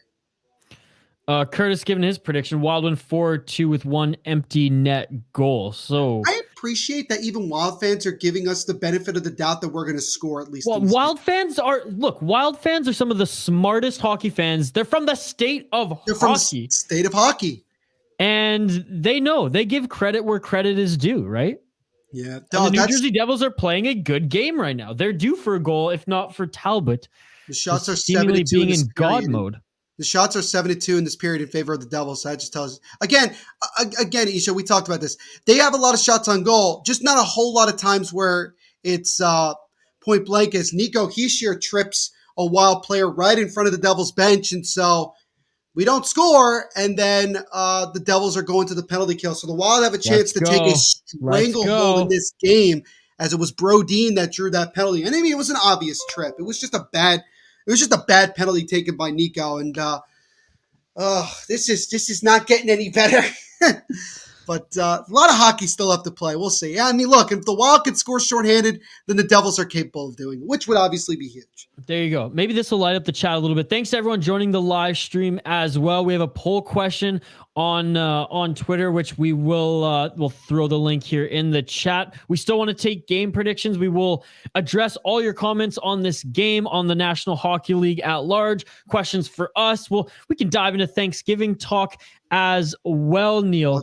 That's a controversial topic right there. A little bit, if you some fighting, depending on what we talk about, though. Yeah, if you're Canadian, but I do have something that might lighten up the chat. I skipped lunch, right? I'm on the West Coast here, Pacific time. I skipped lunch, so I'm getting pretty hungry here. And I'm 5:30 where he is right now. I may have only had like a piece of toast for breakfast too, right? And now I'm a beer in, and I'm getting hungry. Okay, I'm getting hungry, and I'm thinking about ordering a pizza. In our next break. I want to know, what pizza should I order?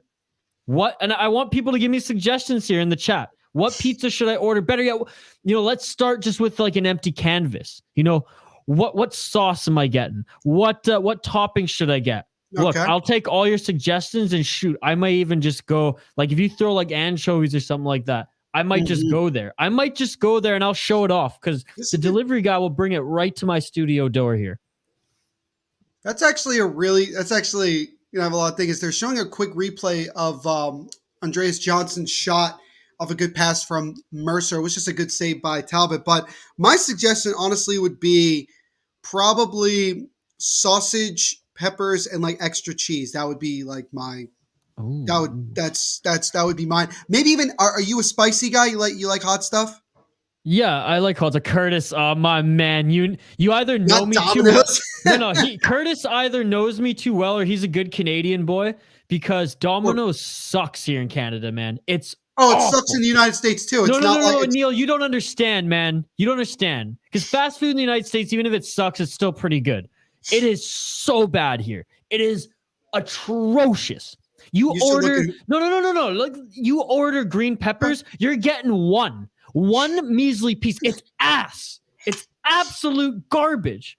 Okay? I'm loving this rant, by the way. Not Domino's. And Curtis, you're my man. Oh, Josh. Hello, Josh. Josh saying, Neil, your Devils are in trouble. Yeah, well, you know what, Josh? Look at Borussia Dortmund today. And let's talk about that. Oh, you didn't go there. Yeah, I went there. And yes, and you know what? Fun fact, Josh, I did watch your live stream today. And I was going to say something mean, but because we're good friends, I chose not to. But now you just had to say that. You started this. So there you go. Bring in the heat. And after that, Josh follows it up. The kind guy that see, this is, Josh Josh just like he wants to throw that in there just to be nice to me. Like, yeah, I'll just also throw this drop in a there. like and some for these beauties. Thank you very much. For those who haven't subscribed yet, we do watch-alongs pretty much every single day of the week. All teams, all games, National Hockey League. So like this video and subscribe to the channel. Curtis saying, I've heard the soda pod before. Oh, Curtis, thank you very much. Thank you very much. Curtis really is a beauty right there. You gotta love Curtis is a beauty. I love it. I love it. Scott, hey, what's up, Scott? Thanks for joining us. Pineapple pizza. Neil's not a fan. No. Can we ban this guy? No. Should I put pineapples on the pizza? I don't mind it. Why? I don't. Why does anyone think that's legit? That's disgusting. Yeah, again, I'm not necessarily saying it's legit. I don't mind it. I'll eat it. I'm not going to turn down food if it has freaking pineapples on. I'm not criticizing you. I'm criticizing the fact that there are people out there that will definitively like put their head, like smack their fist on the table saying, "Oh, it's the greatest pizza of all time." And I'm like, you people are on drugs, and I want to know what you're taking. It's ridiculous. This is a great comment, Josiah. Domino's also comes with a complimentary 30 minutes on the toilet. Josiah, I'm almost 30, so times that 30 minutes by like 2 or 3, bud. Oh, dude. It cleans me right out. Dude, look who just joined the chat. Dan, the man is in the house. And Dan, by the way, like your prize is coming to you. Yes, Dan, we promise. You gotta be a little patient, buddy. No, we don't have the merch, readily available. It comes from Teespring, it comes from the United States, but it is coming, Dan the man. I promise. Yeah, well that's the first mistake right there. One thing I do want to say here, and we'll get back to just commenting on the games. Let's say some prayers for Everson Griffin, Minnesota Vikings player there. He after 14 hours of being in his house, he finally came out, and at the moment, at least the last that I saw, he's under surveillance with people within the Vikings organization. Yeah. So and hopefully getting some help that he needs, and best wishes, and nothing. Oh my God! It happened again. Severson beats Talbot, but it hits the top post this time. We're not scoring tonight. I'm convinced that we're not scoring. Hey, there's still a lot of hockey left, Neil. Okay, there's still a lot of hockey left. Oh, this is just getting ridiculous. The fact that they're getting through means Talbot's not seeing all the shots anymore. Well, yeah, no, both of the shots that Severson took to hit the post were also vindicative of the fact that there was a screen in front. Like there was at least one guy in front. So I don't understand how it's taking this long for the Devils to go, oh, you know what? We need to have more bodies in front of net. No shit. Absolutely. This is simple hockey. I could be on the bench right now and tell the exact same thing. Getting fired up. I love it. And you don't even have the vino. You don't even got any wine with you. No, I don't even. That's upsetting to me. And by the way, stick. I know. I gotta get some before the stream ends. But Isha, we talked about it before. Actually, Papa Villapiano talked to us. Goddamn beauty, by the way. Can't wait to bring him on the Soda Pod. Dude, I'm so excited for you guys to have him on. He will be the life of the party. I promise. He's a hockey guy too, no? Like he's a long-time Devils fan. He's been around longer than the Devils have existed. So there you go. And he's a local dude. He supports the local team. So when the Devils came to Jersey, he was like, all right, I'm going to be a hockey fan. And he went to Michigan State, so he knows a little bit about that college hockey experience. Oh, and Michigan's the great hockey. Oh, it's a tremendous hockey program. But we actually, speaking about the vino, I've talked about it numerous times. It's my shtick, and I promise, chat, especially people who have watched with me before, I will have some wine before this is all said and done. I promise. But we made wine this year because we couldn't last year. And tomorrow, because it's Thanksgiving, this gives us the first opportunity to break out the wine that we made back in early October. So I'm excited for that. What are you breaking out? You got some reds. You got some. We got red and white. We got both of them. I think we're just breaking out the red tomorrow. I'm not sure. We got it's up to Pop. It's up to Pops. Okay. I'm curious to ask him about rosés because there's a stigma around rosés that they're only it's only for women. I beg to differ. Yes, there are some fruity $8 bottles of rosé that I'm sure you can buy in the United States. Hell, even like $10 ones that you can buy here in Canada. But you go up to that next level and you can get a nice, tart, beautiful tasting rosé. and I've started to dive into them. I'm not gonna lie. I'm usually a red guy. I really like my steak and red wine, right? Steak, potatoes, Classic. a little asparagus, and some red Italian wine or Classic. some California Cabernets, right? But lately, the West Coast rosés, man, really liking them. Well, obviously, one of the things that that people need to understand with the wine that we make, at least, is just simply that it's, as my pop put it, it's immigrant wine. This is not what you get in California, or even to an extent here on the East Coast. It's wine that was made by my ancestors, people who came over from Italy to this country to begin a new life and everything like that. They didn't have a whole lot of money to do these things, and that's kind of the beauty of it. You get something that has been around for so long, for generations. It's in many ways, it's authentic as authentic can be. Really, that's the way that I would say it. Dude, Neil, like I'm salivating right now for some of Dude, that. I mean, I love we have vino. We have to find some way to get you guys some. Like, I don't know how this Buddy, is gonna work. we'll come visit the East Coast soon. That would be great. No, if you come to the East Coast, you guys are coming to the house. You guys are getting a full on meal. Hell yeah! And look, I'll honestly help cook too. I can cook a good Persian meal there. Dan Villapiano saying, Ishan Dylan, once you get the merchandise, can you sign it? Thanks, bro. Yes, that's the plan, buddy. Yes, that is the plan. Elite. That's the plan. I remember when Dan was in the comments in the last stream that I did. Not only we talk about that, but he was loving this game between the Devils and the Lightning. It was, like I said, it was a crazy third period after being down 3-1. That's the thing. It was a crazy third period. Look, we're not even in the third period yet. The Devils could surely come back now that they're actually getting some opportunities, beating Talbot, but not beating the post. Like they're close. They're close, man. Like, this is again, not one of those this is a competitive game. And this overall, is like the Wild aren't dominating this game. The Wild are playing a very, very good game, taking nothing away from them. Yeah, but I mean, battles in the neutral zone are pretty even. I mean, shots. I mean, again, MSG plus. I can't see the shots, but Flash Score here, lucky enough, has them in front of us. No, it's the same. It's the same. It's an even game, and I like it. It's an entertaining game. And like I said before, the difference is simply this. The Devils have taken a lot of shots, yes, but a lot of them are not like really good grade A opportunities where they could get a deflection. The Wild have scored 2 goals where one was deflected in front because you had 2 guys in front of Mackenzie Blackwood, which is good. The second one, you had a shorthanded opportunity 2-on-1 and you cashed in. So, I mean, that's the difference in this game. Other than that, it's been, like you said, a pretty even battle. And for me, looking at it from the Devils, you got 6.5 minutes to go here in the second period. If the Devils can find a way to get at least one back, go into the third period down by 1, you do have a lot of momentum going into that third. But even if you're still only down 2-0 going into the third, it's still not necessarily over. Like, there's still, 2 goals is 2 goals. And exactly what Curtis says, right? If those 2 goals didn't hit the post, or those 2 shots rather didn't hit the post, it'd be a 2-2 game, right? It'd be a tie game. No, Curtis is a smart hockey guy. Curtis is a good pizza guy too. Look at this. All right, I want the suggestions. So hell, once I get the Panago lady on the line, I may actually order live here if you guys want to hear. So this. that's please do. Where would actually you be ordering? I'm kind of curious because obviously I'm from the United States. So I don't you think order from like a local place. I don't think Panago is in this. I wish the local places. I don't think they're delivered. No. They're very good. I just, because of COVID and stuff, I think a lot of them are just pickup, especially the ones right in the downtown region.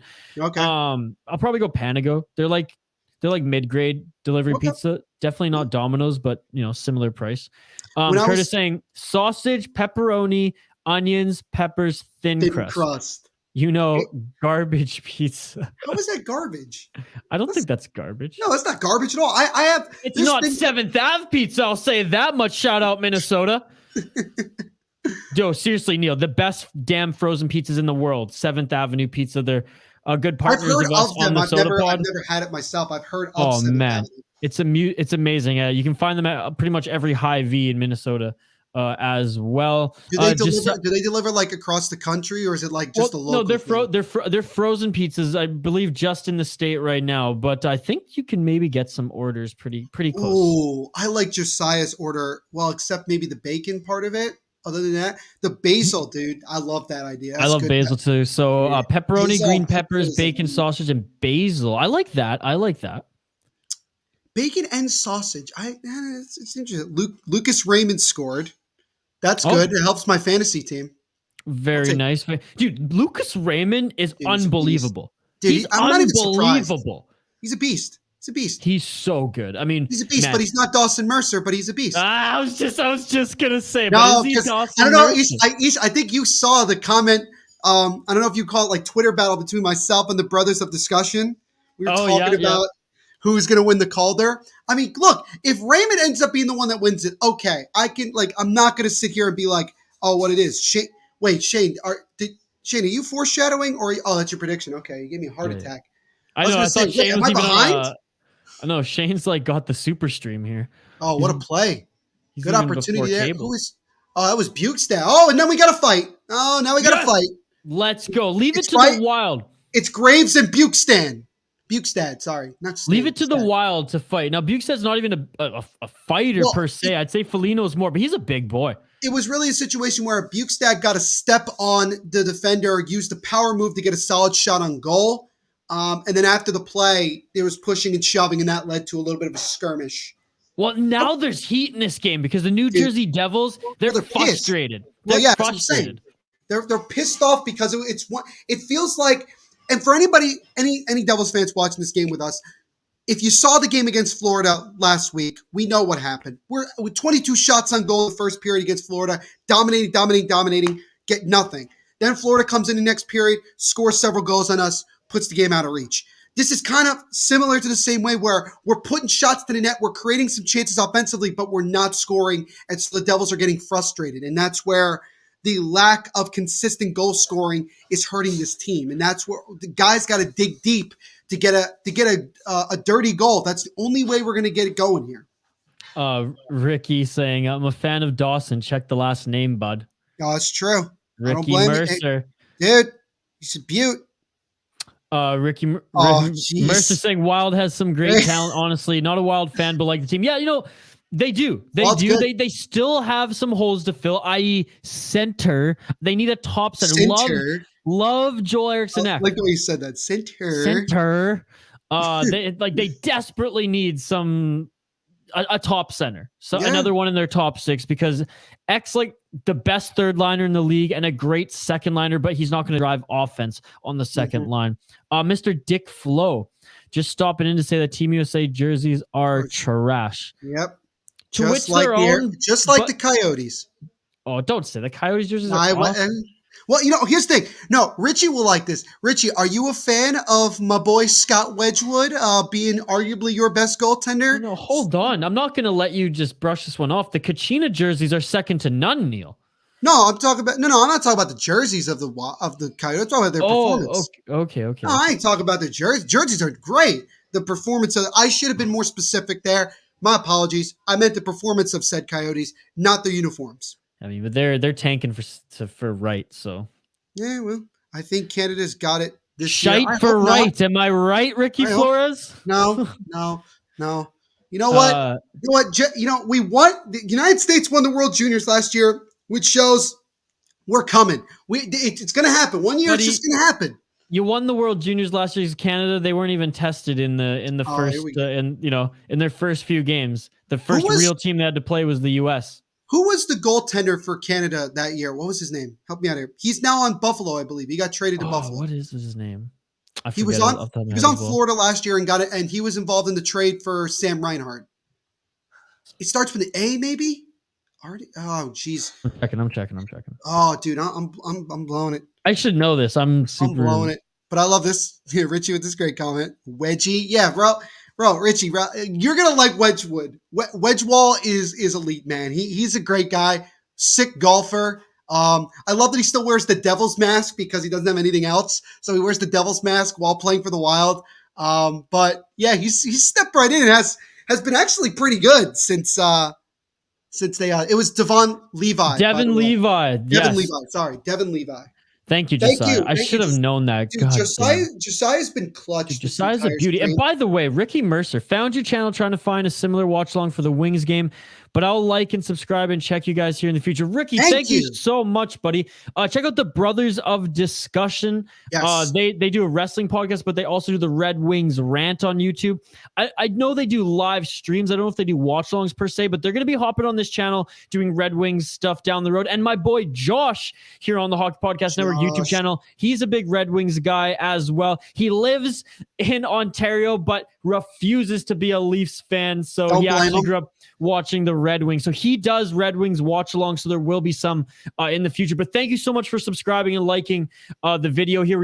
Anybody joining the stream right now, we do watch alongs pretty much every single day of the week. All sorts of NHL games. So we'd really appreciate if you subscribe to the channel and drop a like on the video.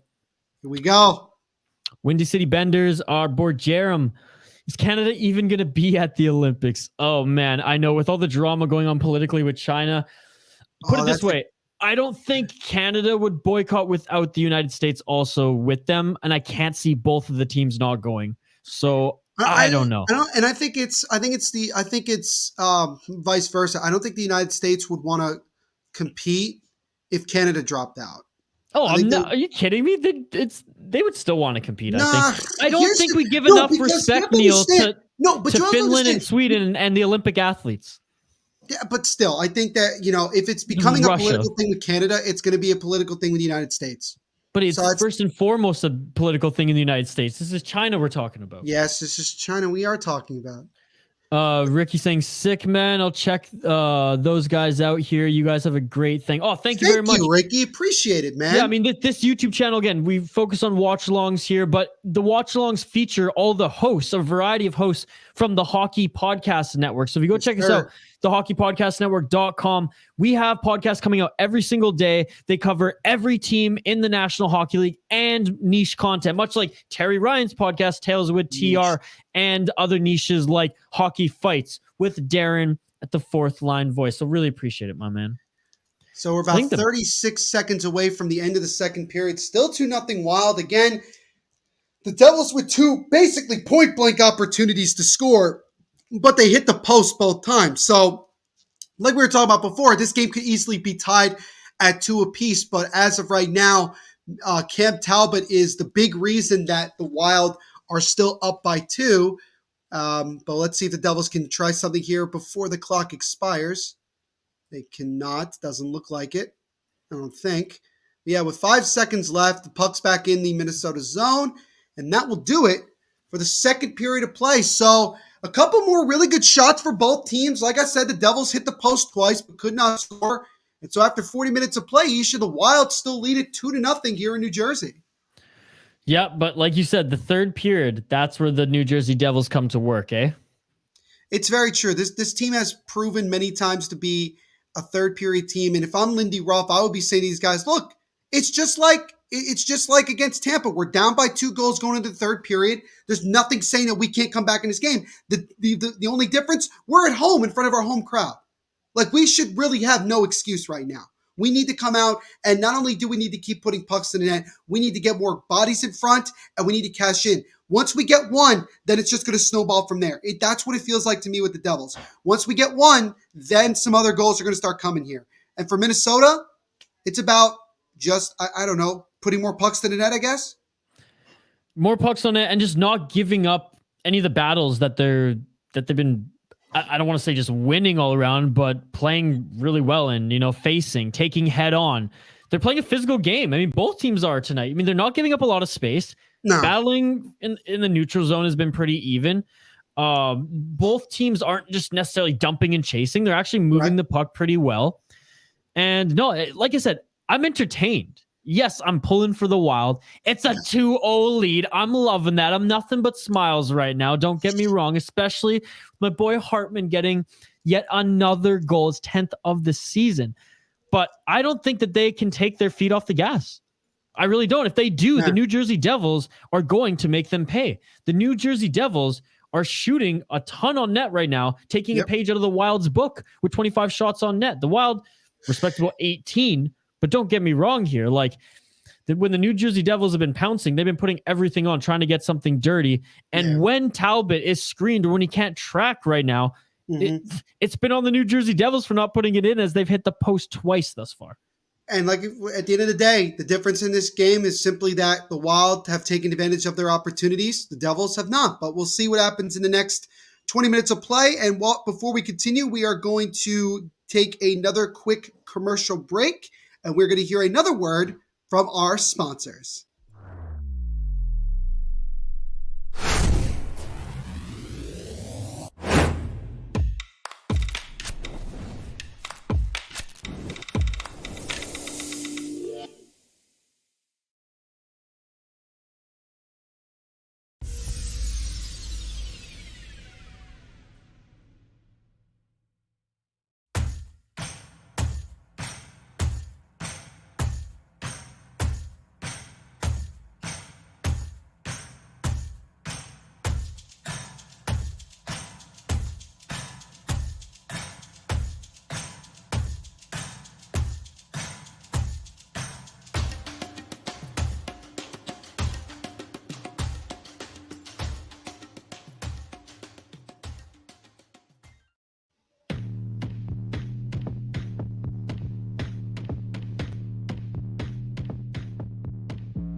We are back here doing this live watch along between the Minnesota Wild and the New Jersey Devils. We are currently in the second intermission with the Minnesota Wild still leading 2-0. My name is Neil Villapiano. I'm the host of the Devil's State of Mind podcast here on the Hockey Podcast Network that covers all things New Jersey Devils. And again, with me is my main man, one of my good buddies here at the Hockey Pod Network, Issa Dromi, one of the hosts of the Soda Pod. And right now, Isha is going to allow us to hear him place his order for his pizza. I'd like to try a pack of sweet cinnamon breadsticks for just $4.25. No breadsticks or anything, just the New York Deli pizza, please.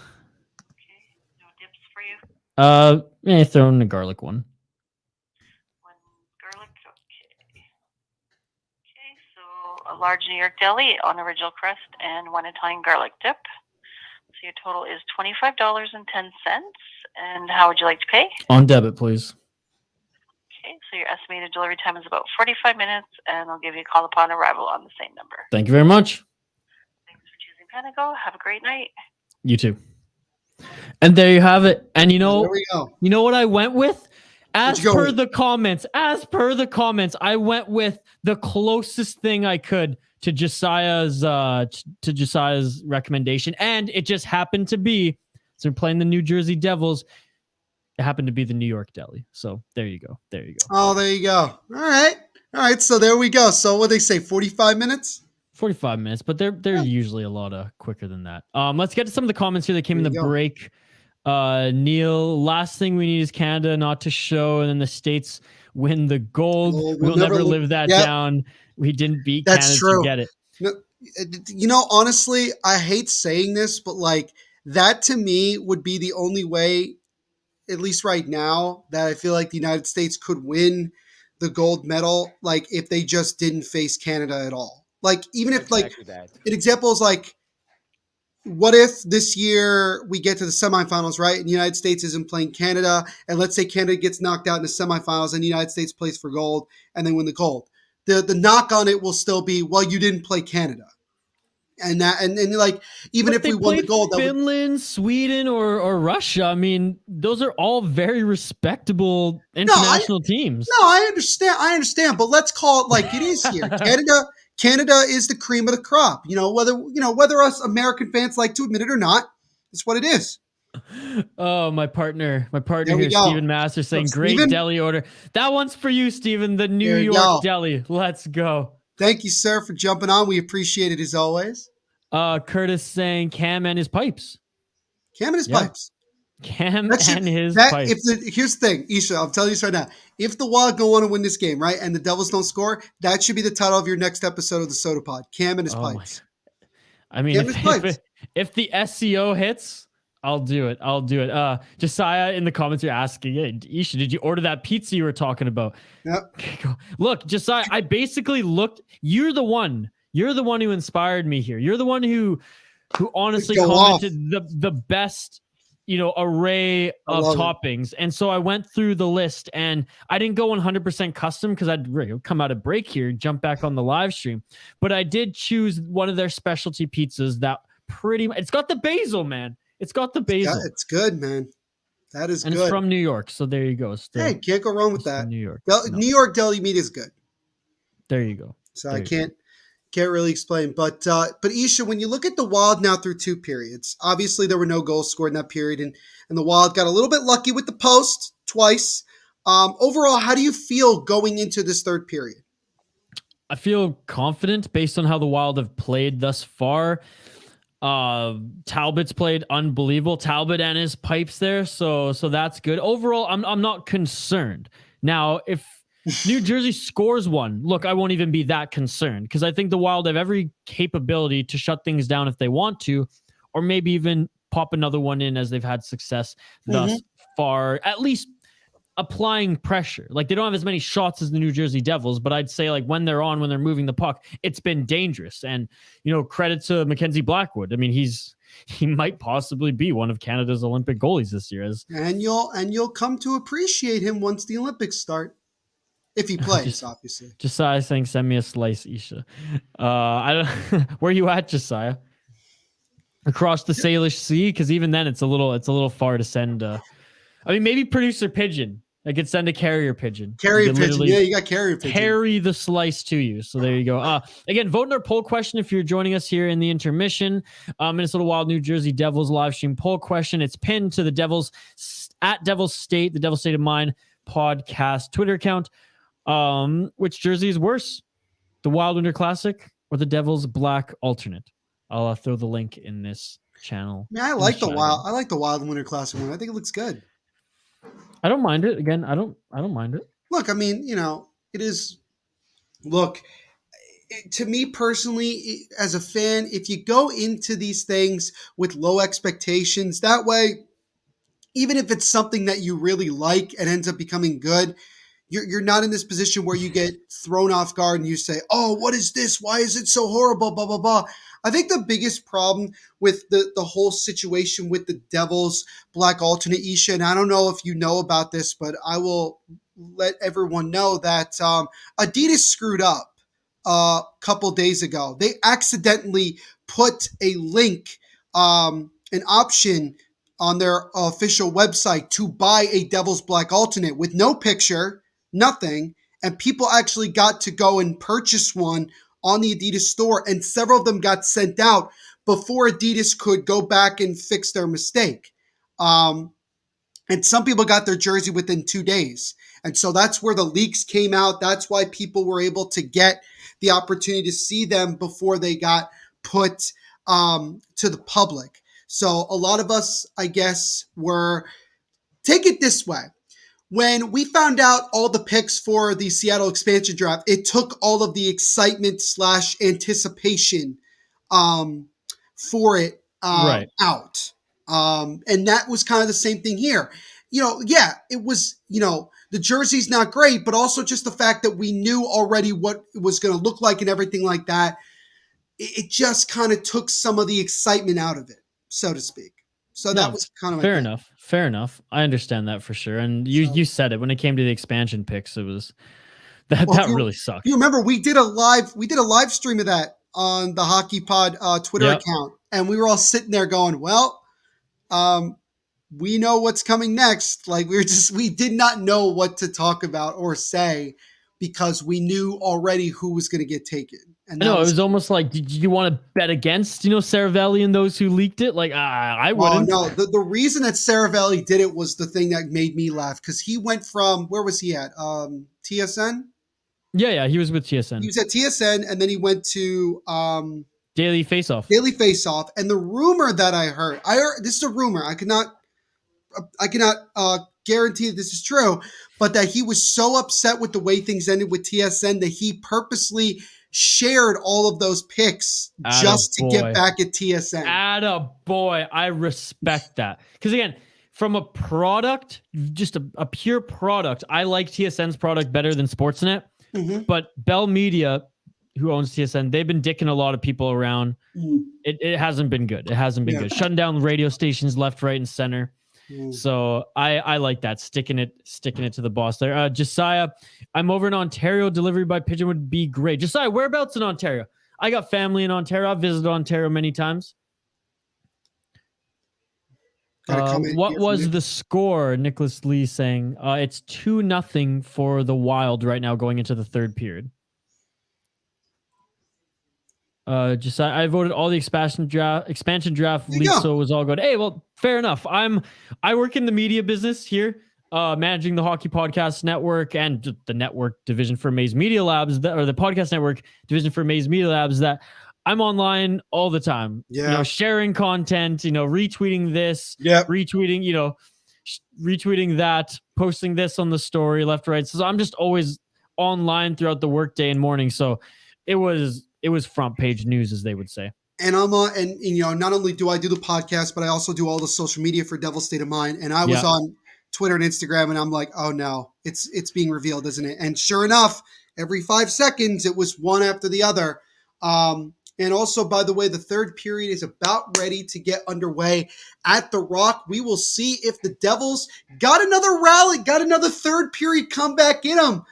They scored about a minute 18 into the third period against Tampa, We'll see if they can get an early goal here and get back in this one. Again, it's only 2-0.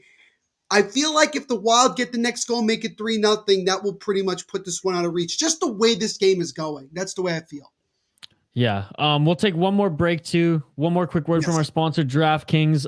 Again, I'll throw the link in the chat here, but use promo code THPN upon sign up for some wicked deals. Like some deals where if you use DraftKings Sportsbook, you bet $5 on a game, and if any team scores a goal, which the game has to end when someone scores a goal, you can win up to $200 in free bets. So again, if Sportsbook's not in your state or province, daily fantasy is unbelievable. DraftKings, they support us, so go support them, and we will see you for third period hockey here on the other side.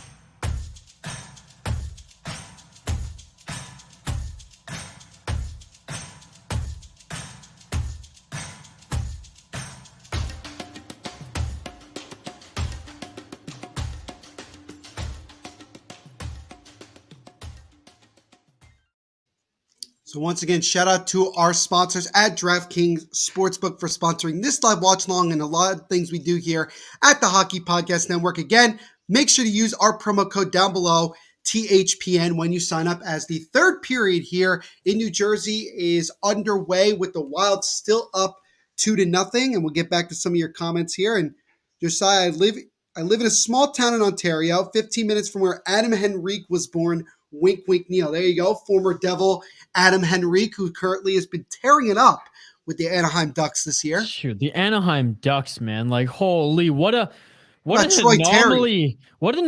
Troy Terry. I mean, old man Getzlaf is playing well. I mean, what an anomaly. Gibson is John Gibson. John Gibson. He's going to be the starter for Team USA, hands down. Hey, man, if he's playing like he's playing right now for Anaheim, we're giving ourselves a good shot in net to win some games in the Olympics. But what I'm getting at is no one expected Anaheim to be running the Pacific. They're the thorn in everyone's ass there right now. Does it, Isha, do you feel like in a way, though, it also kind of proves how weak that division is in general? I mean, it's exposing the Vancouver Canucks, we'll say that much. That's a good point, yeah. Everyone who thought the Seattle Kraken, too, would have been up there. I don't know. One of the funny things I saw from a Seattle Kraken fan page, they put a discussion post on and they said, like, what is the biggest reason as to why we're like 4-11-1 or something like that? And like there was one fan and he just goes, because we're an expansion team. That's why. Like, we're not Vegas. A true expansion team, not Vegas Golden Knights expansion team. He said, because we're not Vegas. That's why. He's not wrong. Speaking of Seattle, wasn't he one of the guys that was taken by Seattle originally, or am I dreaming that? Different Pitlick. This is Rem Pitlick. No relation? I don't believe so. Rem Pitlick's an absolute boss right now. 7 points in 9 games. He's been playing like limited minutes, and Minnesota Wild fans have been giving him crap on social media, saying that he's not living up to expectations. He's taking a young player, a young prospect's roster spot. Well, he's living up to expectation now. 4 goals, and we're talking, like I said, 7 points. Come on. He's unbelievable. Usually playing with Ryan Hartman. And can't go wrong with the way Ryan Hartman's been playing as well. I mean, Ryan Hartman's been setting him up too. So it's been awesome. But I just love how like he was taking flack on Twitter, scores his first 3 goals the next night. Hat trick, scores a beautiful goal the next night, an assist here and there. Like the guy's playing again 7 to maybe 12 minutes. As the Devils have scored here, Pavel Zacha from a sharp angle, and just 3:08 into the period, the Devils have cut the deficit in half. It's 2-1. Neil, what did I say? Third period for Devils. It looks good.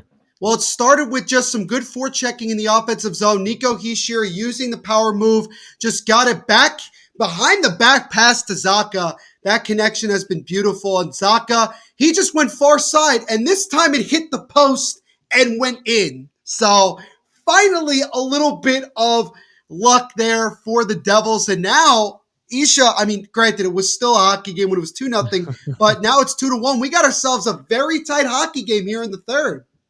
Again, nothing new watching from a Minnesota Wild perspective. If the like I said, their first periods is when they usually come out hot. A beautiful goal again, as I just saw the replay one more time here by Zaka. I mean, Talbot, by the way, has been tearing it up this season and finally really developing into a good top six player. Eighth goal of the season. 12 but points. A backhand try by Bukestad is stopped and covered. That was just a good opportunity right there for Bukestad to get it right back, but Blackwood made the same. I mean, Josiah, you said it. The Devils are back in it. Yeah. And so the hope is now from a Devils perspective is that now getting that goal and finally getting past Talbot, they go, okay, we could score. Let's get it going here. We have an opportunity, but we were talking about Pavel Zacha a second ago. Look, Ish, Devils fans have been, including myself, have been very critical of Zacha, considering where he was drafted, considering some of the guys that we could have taken instead of him, i.e. Matt Barzal, Mikko Rantanen, just to name a few. But Zacha finally now has started to develop into that top six forward, and we're really happy to see him contributing, being one of the top goal scorers on this team. And it's been great. Last year he led the team; he was tied for the team leading goals, and this year he's been once again killing it in the offensive side in the offensive zone. Well, that's good to hear. I mean, it's taken a little while, but maybe he's coming into his own. Still a relatively young player too, so nothing wrong with that. 24. Well, he's one of the many painfully young players we have on this team. Well, I know. I'm looking at Hockey DB right now too. 24. Right? Like, yep. He's the same age as I am. Dawson Mercer, 19 years old, and he's 19. He's leading the team right now. Well, I guess now tied with Pavel Zacha and Jesper Bratt. That kid Dawson Mercer. Let me tell you guys something right now. Is a star in the making. This kid has unbelievable speed. His stick handling ability is unreal. He plays a 200-foot game. He does just as good of a job in the offense as in the defensive zone he does in the offensive zone. And this kid came in with a mission to make this team out of camp, and he earned the right. And like you said, Isha, Pavel Zacha's goal as his 8th of the year was assisted by the captain, Nico Hischier. And he ripped it up in the QMJHL, which it's hard to gauge if you're not watching all the games as a scout. The QMJHL being more of the stat heavy CHL league compared to the O, which is kind of a hybrid, and then the dub, which is a little bit more rough and tough. So it's hard to gauge just purely on points, but he ripped it up in the Q. And I mean, he's looking great for the New Jersey Devils this year. And he played for one of the coolest team names in the QMJHL, the Saguenayens, which is, I have no idea what that is, actually. I really have no idea. Do you know what a Saguenay is by any chance, Ish? It's a French word. I'm guessing a fish. I'm looking it up right now. But the Devils just had another good opportunity in the offensive zone. Right now, they're just coming in waves, and Minnesota kind of playing a little bit back so far in this period, looking like not necessarily they're a little bit tired, but I think they're kind of taken aback now by how aggressive the Devils are. And the Devils' biggest strong suit is their speed. And when they're facing teams that maybe are not as accustomed to dealing with a lot of speed, they can take advantage of it and get things going. So I think that if the Devils can keep this up here, they're going to be able to create some more opportunities that hopefully they can cash in here to tie this game. So Saguenay's, it's pretty much, I believe is the name of the team. It's just owed to the city of Saguenay, Quebec. Their team name means literally the peoples of Saguenay. So there you go. So that's kind of like what the Nordiques were, right? They're like they just represent the people basically. Okay, that's pretty cool. But but Dawson Mercer, his hometown is absolutely infatuated with him. Basically their whole town is Devils fans. They even have they have signs up. There are people that constantly are on social media saying oh, shout out to Dawson Mercer. That whole area has been absolutely phenomenal. And we love those guys, and we love Dawson Mercer. He's been great since he got here, and hopefully he can be here for a long time and help us become a Stanley Cup contender, which is what we want at the end of the day. Absolutely. Still not used to seeing Dougie Hamilton in a Devils jersey myself. One thing I've learned about Dougie Hamilton, by the way, he is one of the quietest individuals you'll ever hear. Like, he's just very quiet. Like, even when he talks to the media, he's very low-key about everything. Like, he's funny, though. He could be hilarious, like, on social media with some of the things. Like, he's very funny. Dude, he's a character for sure. And he doesn't jive well. I shouldn't say with all locker rooms. He didn't jive well with Calgary's when he was there, just because I think there was the locker room was a little bit more outspoken. There were more flamboyant characters in that room where, he didn't necessarily like to go out with the boys and have a few beers. He would go to museums, and he's really into art, and he's kind of nerdy. He's kind of weirder like that, which I love. I think that's amazing. He's kind of nerdy. No, he basically is a nerd. Like, yeah, 100%. So he's a little bit out there, but I mean, goalies and defensemen in the National Hockey, you got to be a little out there. You got to be a little out there to play. You got to be a little bit. Be definitely out there. Yeah. I mean, defensemen, coaches yelling, block the shot, as Brizgalov would say. You crazy. And with what? Your arm, your leg, your head sometimes. I mean, Sturm was an absolute bomb. He didn't score, but that was a rocket of a shot by Nico Sturm. Nico Sturm is what? He's German, right? He's German, but he played in the NCAA. So he's been playing in North America for a long time now. Do you think that, I mean, obviously Germany's going to be a deep team in the Olympics. Do you think there's a chance that he could make the Olympic roster? I mean, I have to look at all of them, but I'd have to imagine. So I'd have to look and see like what German players are playing like in the KHL right now, or in Liga or the SHL, because obviously like those are respected leagues. If they're ripping it up there, then the Olympic team might go with those guys, especially them playing on bigger ice. But I'd have to imagine that Nico Sturm gets the call. He's at the highest level in the National Hockey League. He's been kind of groomed for this. He played at Clarkson University for 3 years. One guy that we've talked about before, Isha, that's been kind of quiet in his game is Kevin Fiala. Not really much of anything. I know. Andrew's saying he's back here. It hurts because I'm a Fiala fan. I love Kevin Fiala's game, but man, like, and I... Okay. As there's a little kitchen mishap there at the Villa Piano House. But Kevin Fiala this season, and I can't keep blaming the line mates, because at the end of the day, if you are the elite player, I think you got to step up a little bit. Andrew B saying, what happened so far? Well, the New Jersey Devils made this a hockey game, scoring 1 goal here. It's a 2-1 game for the Wild. Yep, the latest goal was scored by Pavel Zacha, his 8th of the season. Andrew B saying, I feel good. I'm happy, and I'm glad.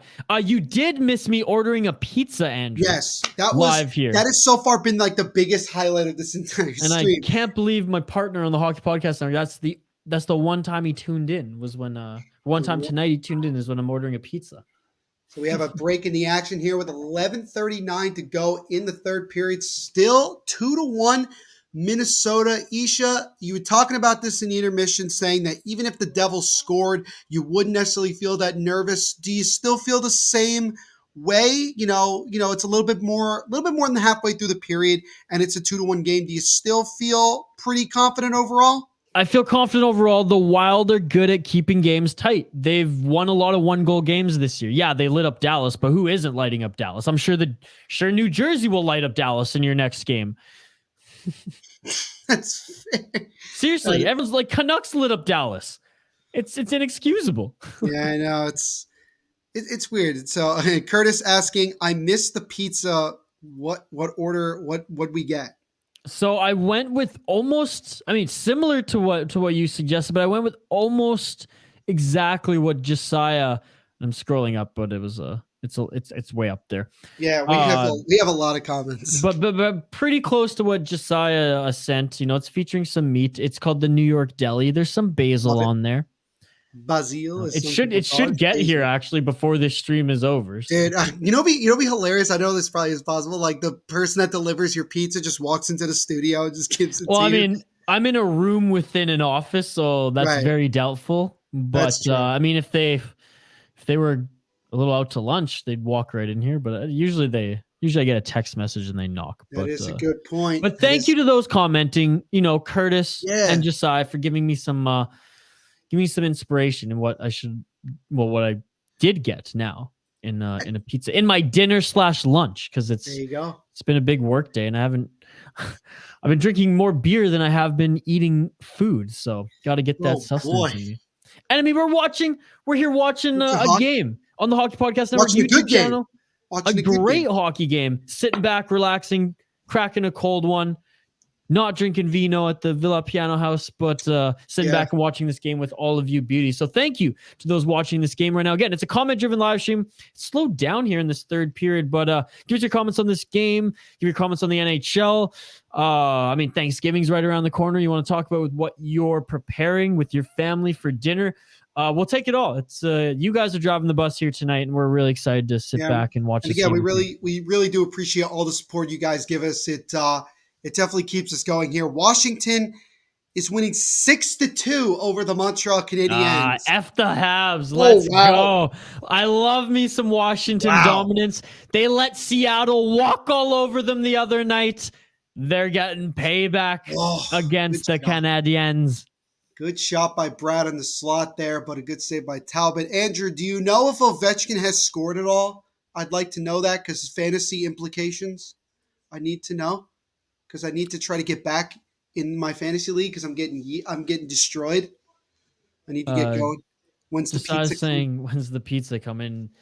Soon. I'll get a text message. Well, no, didn't she say that she'd call you? Text or call. Either one is fine. Well, it's great. I wouldn't be able to order dinner on a live stream if I was doing this solo, right? So when the pizza comes, I just throw it to Neil Villapiano here. Yeah. Good to go. Okay, so you asked me the question, Neil, and I guess we'll pose it to those who are viewing too. Like, go ahead.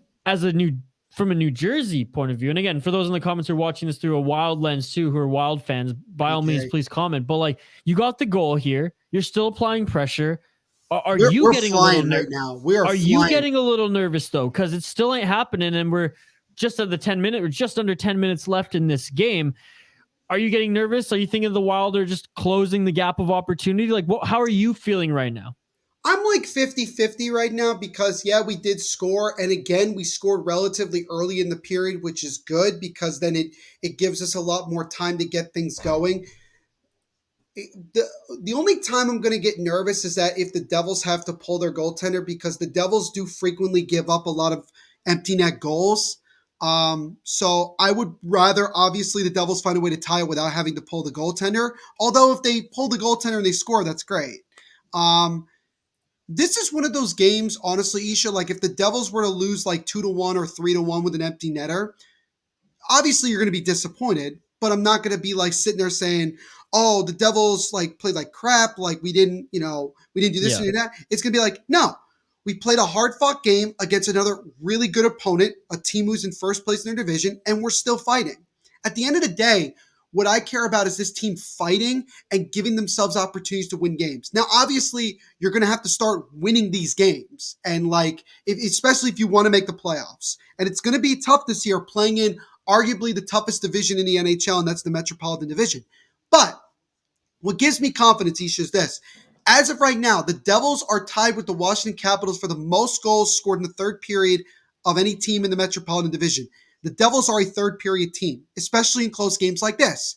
So I feel relatively confident that the Devils can get another goal here. I think that if the Devils are going to win this game, they're going to have to win it in overtime or a shootout. Like I don't see the Devils having the same type of boom, boom, boom like they had in the third period against Tampa Bay.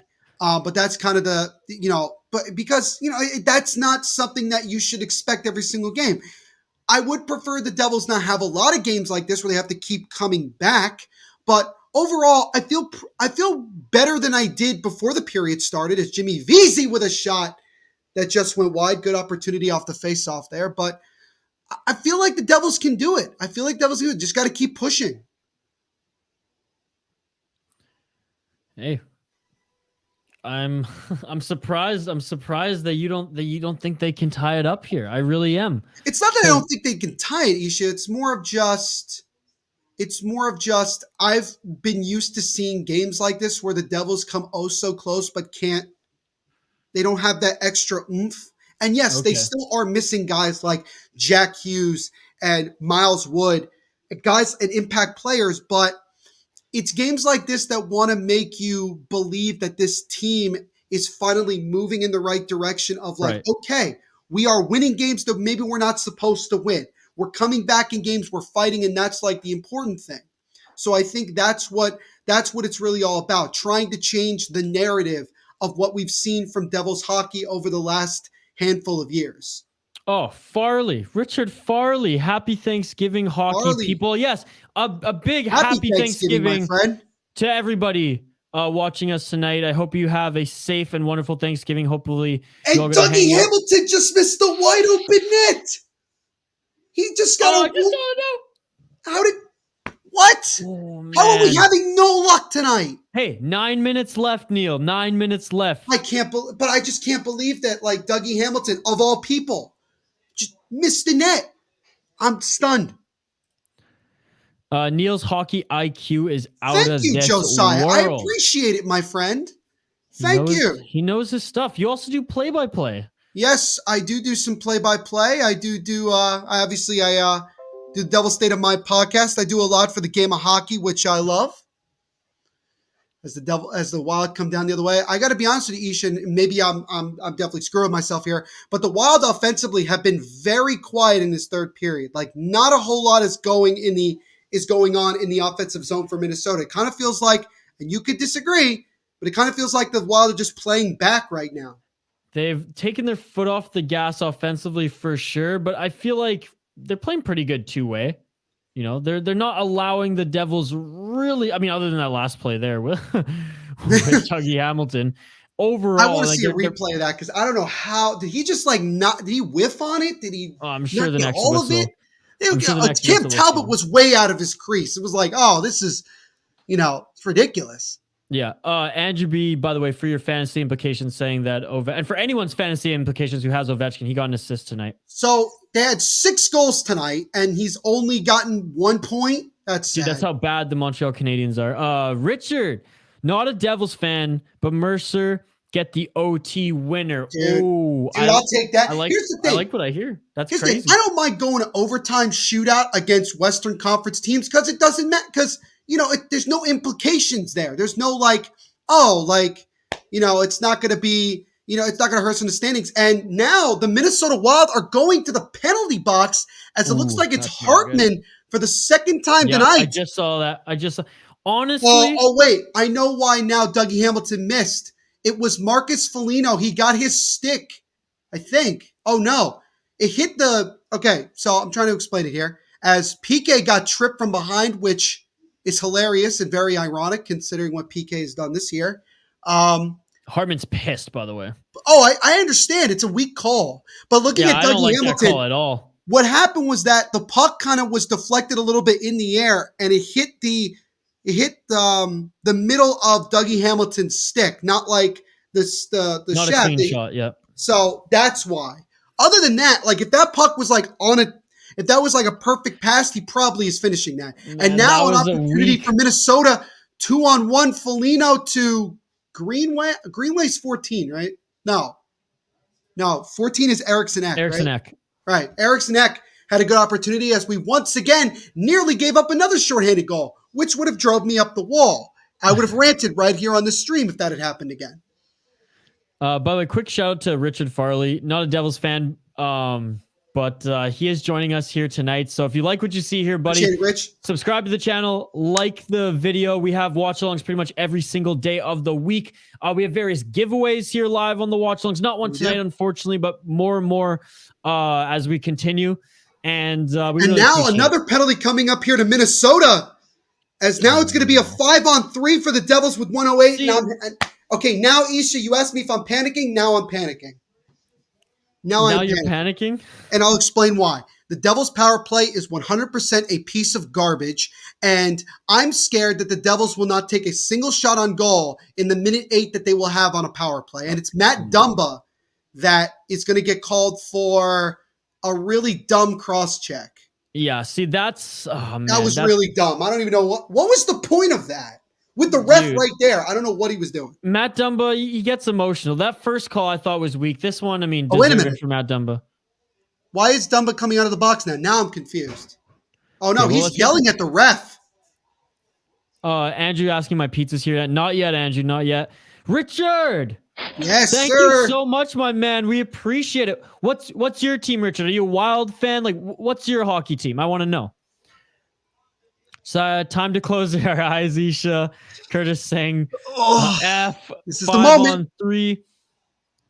Washington Andrew be wins watching 6-3. 6-3 final. So all that got me one freaking point in fantasy. Thanks a lot, Hey, Ovi. it's 1 point. Calm down. It's something. I'm 1-5, Isha. I need help.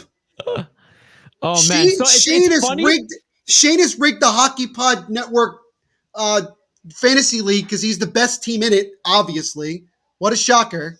Yeah, I mean, I believe that. Again, yeah, that first call is a little bit weak there. The one on Matt Dumba, it's deserving, but I mean, Matt Dumba can't take those calls, can't take those penalties. Dude, Cam Talbot is going to drive me insane this entire game. Richard Farr saying Rangers die hard. Well, I love it. We do have Rangers watchalongs. We do have Rangers watchalongs here. Yes, support our boys at the Hockey Podcast Network, the Broadway boys. And for those who are tuning in now, the Hockey Podcast Network YouTube channel devoted to watchalongs pretty much every day of the week. But it is featured. All the people who are hosting these watchalongs are actually hosts of their own podcast on the Hockey Podcast Network, which has a podcast for every team in the National Hockey League. What are you going off about, Neil? I'm going to lose dude, they pass the puck so much. It drives me insane. Zach had a shot off. They have one. Shoot it. Okay, now I'm going to be a fan instead of a broadcaster. Just shoot the damn puck. That's okay. That's okay. It was 5-on-3. There's no excuse. Hey, no, because I'm like 15, 20 seconds behind. You see Neil this, here. right? You see how ridiculous this is. No, they had a couple And opportunities he missed the net. All of that to miss the net. I don't get it. Mark Recchi needs to be fired after this game. Brett, these one-time passes. Dougie! Good save. Guys, we got 2 seconds. All right, the 5-on-3 is over. Devils still on the power play. 5-on-4 for 50 seconds. Shot, save, rebound, and Talbot covers. And I hate the world. Attaboy, Talbot. Let's go. Even Andrew saying shoot the damn puck. See, Isha, again. Oh, we got a fight. We have a fight. It's Nico Heischer and Joel Eriksson Ek duking it out. Random dance partners. What is going on? What is this game? Why is Heischer taking this fighting major? Why is Joel Eriksson Ek fighting? Why is anybody fighting? Well, Joel Eriksson Ek, he can piss off some people. I believe he's voted like the top 5 most hated players in the entire league by the players. That I don't agree with. Top 5 most hated? No way. No. Apparently, amongst the players, the Athletic did a poll, and he's up there. Because there's just something about that baby. He's not a dirty player, is he? No, but it's just the shit that he says. Oh, I see. Eriksson Ek, he kind of cross-checked Nico from the side, and then Nico went back at him, and then they just decided to hug it out. Neil, it's not that he's dirty. It's that he just plays really hard, and it just pisses off his opponents. So they just called offsetting minors on Nico and Eriksson Ek. So the one thing about Neil, so what is it, 4-on-3?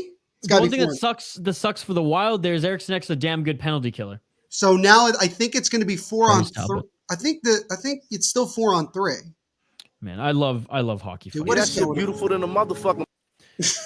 Andrew saying 4-2 Pens, 3-0 Jets. The Jets needed to come back, losing 3 games in a row there. So okay, so it's still as a Minnesota Wild fan in the Central Division. Obviously, you don't want to see the Jets win any more games. They're kind of head to head at the top there. So the Devils are in the zone right now. It's 5-on-4, no 4-on-3 for another 25 seconds here as the Devils look to try to tie this game up. Severson to PK. Shot hit the post, and it went wide. It hit the post for the third freaking time in this game. I'm gonna lose it. Shoot the puck, please. Tatar. To Jesper. Brett. Man. To Severson. For the love of God, PK. Shot and that one got blocked. Power play is over. Devils still trying to keep it in. And finally, Minnesota gets it.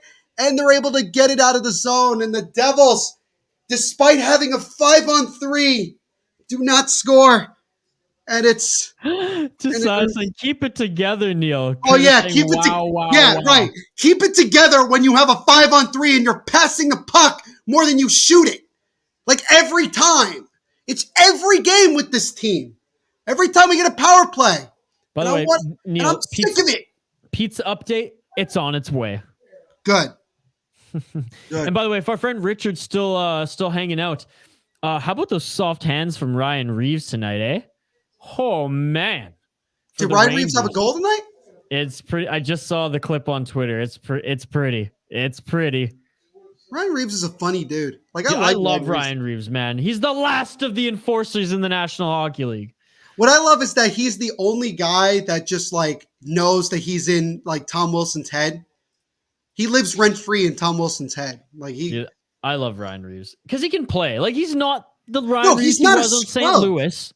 But he's not a scrub. No, he's not. You know what? Like I knew Ryan Reeves from like when he played in St. Louis and all that, and I always thought that he was just like just straight up an enforcer, like no points, no nothing. Once he went to Vegas, then all of a sudden like he just kind of really developed his game. Like he was like really good. He was given a little bit more rope, I think. Well, when you're an expansion team and you're just trying to figure, let everybody play. Jacob Day saying 5-2 Wild. Is so that your prediction? 2 minutes and 40 seconds, there's going to be 4 goals. Maybe. I mean, hell. Hey, Front Row Productions, what's up? Thank you for joining us late in this game. Man? Really appreciated. Saying go Caps. Look, my top 3 teams, Minnesota Wild, Vancouver Canucks, Washington Capitals. Those are the teams I follow, so love it when I see the Capitals win. And they had a stinker against Seattle a couple nights ago. Yep, still here. Nice goal, says Richard Farley. How are you liking Ryan Reeves on your Rangers team? And do you think the Rangers are playing up to expectation this year from a fan point of view? I personally like a lot of their pieces.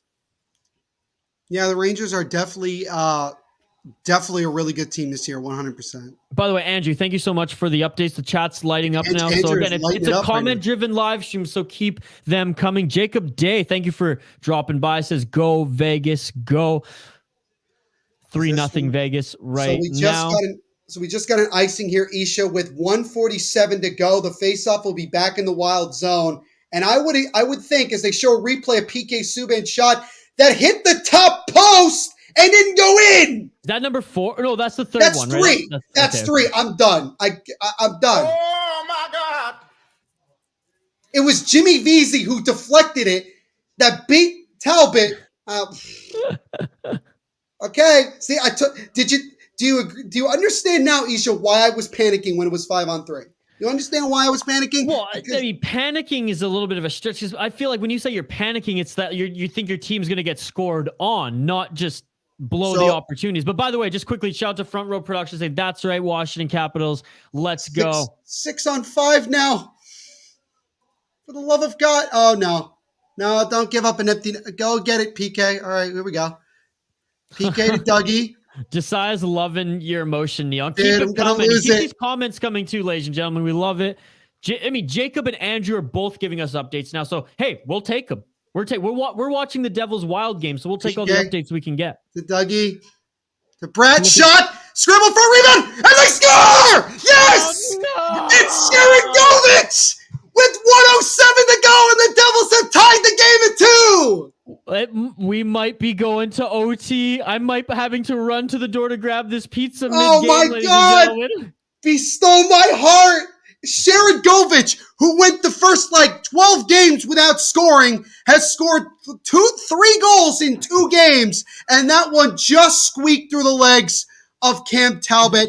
And Isha, we talked about this. The only way the Devils are going to score tonight is on stuff like that. Yep. It's just not going in. Because Cam Talbot's been on his game. Front Row Productions saying Neil's so animated. Oh, and then with the shocked faces there. For everyone joining the live stream. The second straight game of having this much anxiety. I mean, for everyone joining the live stream right now, you can see the Minnesota guy here, the New Jersey Devil guy. Neil's losing his shit. It's a comment-driven live stream, so get your comments in. We will hit them all as this game looks more and more like it's going to overtime. I mean, knock on wood, the Wild can get a late one, but despite killing off those penalties or those penalties, right, Neil? I mean, the New Jersey Devils, they keep that momentum and continue to get it done. They've had multiple opportunities tonight, so I'm not surprised here. Yes. So we got 1:07 to go here. Can either team find a way to get a late one, a potential game winner? Oh, I love this comment. I love this comment. Rangers still need more cohesion, but he also loves watching the Wild, baby. You're the man. For everyone tuning in, we do watch-alongs every single day of the week, pretty much every single day of the week on the Hockey Podcast Network YouTube channel. So don't forget to subscribe. What is this game? And Richard also said his Mercer prediction is looking pretty good. I'm getting to it. Oh, dude, now we're getting NBA scores too? Oh, yeah. As Dawson Mercer with the puck. He lost it. Devils still have it in the zone for a second, and the Wild cleared away, but the Devils have it. 25 seconds to go. Sharon Govich dumping it into the zone.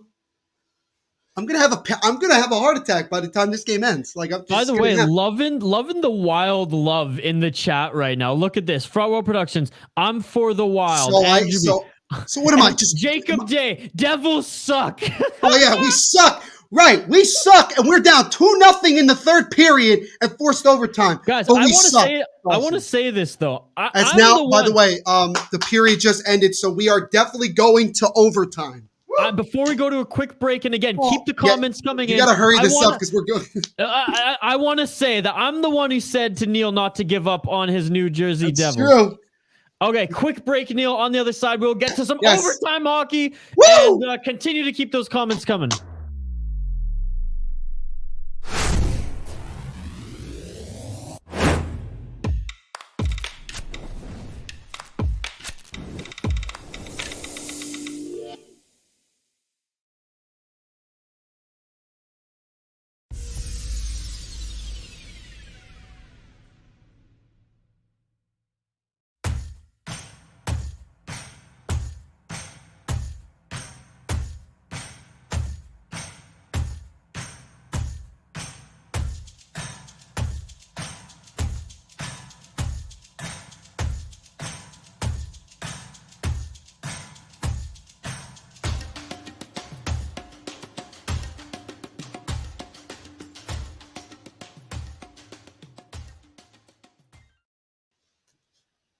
I don't know what to say. I don't know how to I don't know. Well, I mean, you said enough there. You were like, "Whoa, let's go, New Jersey!" I mean, what else is there to say? And now we're about ready to start overtime here. And Isha, we got to catch up on the comments before. Yeah, I mean, Kate Berry is saying, "I'm here. Pens win 4-1." I mean, that means they beat the Canucks. God damn it, Kate! God damn it! Jacob's like, Habs are better than the Devils. No, explain the logic of that. Hold on. That's not even logic. Okay. He's grinding your gears and he's succeeding, but I'll say, Jacob, whether or not I look at the team or not, F the Habs. I'm Canadian, F the Habs. Front Row Production saying overtime. Curtis saying, I'm ready for some Kirill Kaprizov OT magic. I hope not. Jacob saying, fuck overtime. And Neil, I'm going to have to hand it over to you because my pizza's here. All right, so I'll just get through the rest of the comments here. Joseph Lanham saying Devils, absolutely. Jacob saying Habs are better than the Wild and the Devils. I don't know how Isha would feel about that. And now overtime is officially underway here. Devils wanted to start. Jacob Day saying, I said what I said. So let's see if the Devils can complete the comeback here and secure the second point. Jesper Bratt with the puck. Weaves his way through, drops it for Pavel Zacha. Back over to Dougie with a shot. He hit the post. Dougie Hamilton hit the post. I can't believe that. And now Kaprizov with the puck as he'll circle around and now he'll take it down into the offensive zone. He's kind of by himself. Deeks past one guy, loses the puck, dropped it off and missed. And now the Devils come the other way. Guys, I'm losing. I don't know how to feel right now. As Damon Severson with the puck. So Damon Severson now with it in the offensive zone. He's kind of just standing there waiting for somebody. Now he just takes it back into center ice. So we're still Sharon Govich now with it. That's Nico. Nico Hischier drops it off for Sharon Govich. Sharon Govich, power move, waits, back out top to Severson. Now to Sharon Govich. Govich with a shot. That would have stopped. Got the rebound, but couldn't get a shot off. Sharon Govich dropped past to Nico. And now they'll take it back. Dougie Hamilton with it. Devils will make a quick change here. Hamilton. Dougie with it. Now over to Andreas Johnson. Johnson over to Streaky Mercer. He's got a step. Toe drag, missed it. Backhand hit the side of the net. Kevin Fiala with it. He's having some trouble. He's being hounded by Mercer. They're both dragged down. No penalty. Andreas Johnson with it. Waits. Takes a shot. Now when it stopped, rebound. And Mercer couldn't bang it home. Now the Wild finally get it here with 3 minutes to go in overtime. Guys, I promise I'll get to the comments if I can because I'm trying to focus on the game. It's just driving me nuts. Zaka, where's the puck? Somebody get it. And now the Wild take it down. And now here come the Wild. Zuccarello, puck went over his stick. That's the take it. Isha, you're missing a lot. Isha, help me with the comments because I can't keep up. we have almost 30 people watching this right now. No, I love it, and thanks to everyone for tuning in here on the Podcast Network YouTube channel. Don't do it to me. Don't do this to me. Don't come all the way back to losing overtime. Kaprizov with the puck. Don't do it. Don't do this to me, man. Zuccarello with it. Zuccarello over to Kaprizov. Why didn't he shoot that? What's going on? Kaprizov to Zuccarello. Why are they just circling the puck? Neil, we got to get some of these comments. It's cool. It's cool. I'm just saying you're getting a lot of love here. Andrew B giving the Devils some love. The Lion of Tribe of Judah saying Devils, let's go. Kate's just pumped because the Penguins beat the Canucks. What is going on? Kaprizov, Front Row Productions. I mean, yeah. Kaprizov just circling, man. Oh, that one was blocked away. Can we do something? Brat, what are you doing? Brat, what are you doing? Brat, why did you do that? Why did you give up? Oh, no. Oh, my God. What a save. Kaprizov almost ended this game.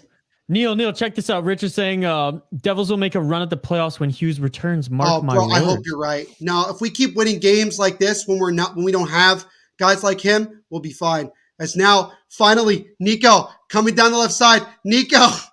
Wrap around, try! Good save. Oh, my God. Josiah, holy cow, this game. Dude, what is this game? Sharon Govich. Deeks his way past one defender. Drops it off. Shot! That one is stopped. The Lion of Tribe of Judah, how many minutes in overtime? 5 minutes in overtime. Right now, we're into the final minute of overtime here. Still, obviously, tied because otherwise this game would have ended by now. But both teams having some good opportunities. Devils a little bit more, I would say. Dougie Hamilton with it. Drops it off to Mercer. Mercer gives it to Dougie.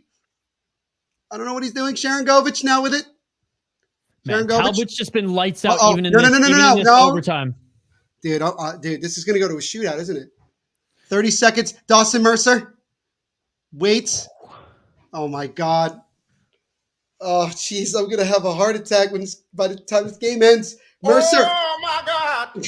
And Mercer's knocked down. Is there going to be a penalty? If there's a penalty, I'm going to lose it, man. No, it's a 2-on-1 for Minnesota. Foligno, one-time shot, and that one goes high and out of play. Oh, no. Oh, my goodness. I think Blackwood might have gotten a piece of it, but Marcus Foligno with the game on his stick, one-timer, no hesitation. And they just showed the replay of Dougie Hamilton. Isha, you weren't here when it happened. Dougie Hamilton beat Cam Talbot, but he hit the top post for the 4th time tonight. 4 posts? That's incredible. I don't get it. I just don't get it. That's incredible. By the way, I got to sneak this in here. Our friend from Vancouver, Travis Green, says we ran into a hot coach. Travis Green's running out of excuses in that fucking organization. So, all right. So the face-off is to the right of Blackwood with 8.1 to go. Great game. Yeah, this has been a phenomenal game. And keep the comments coming. We absolutely love them.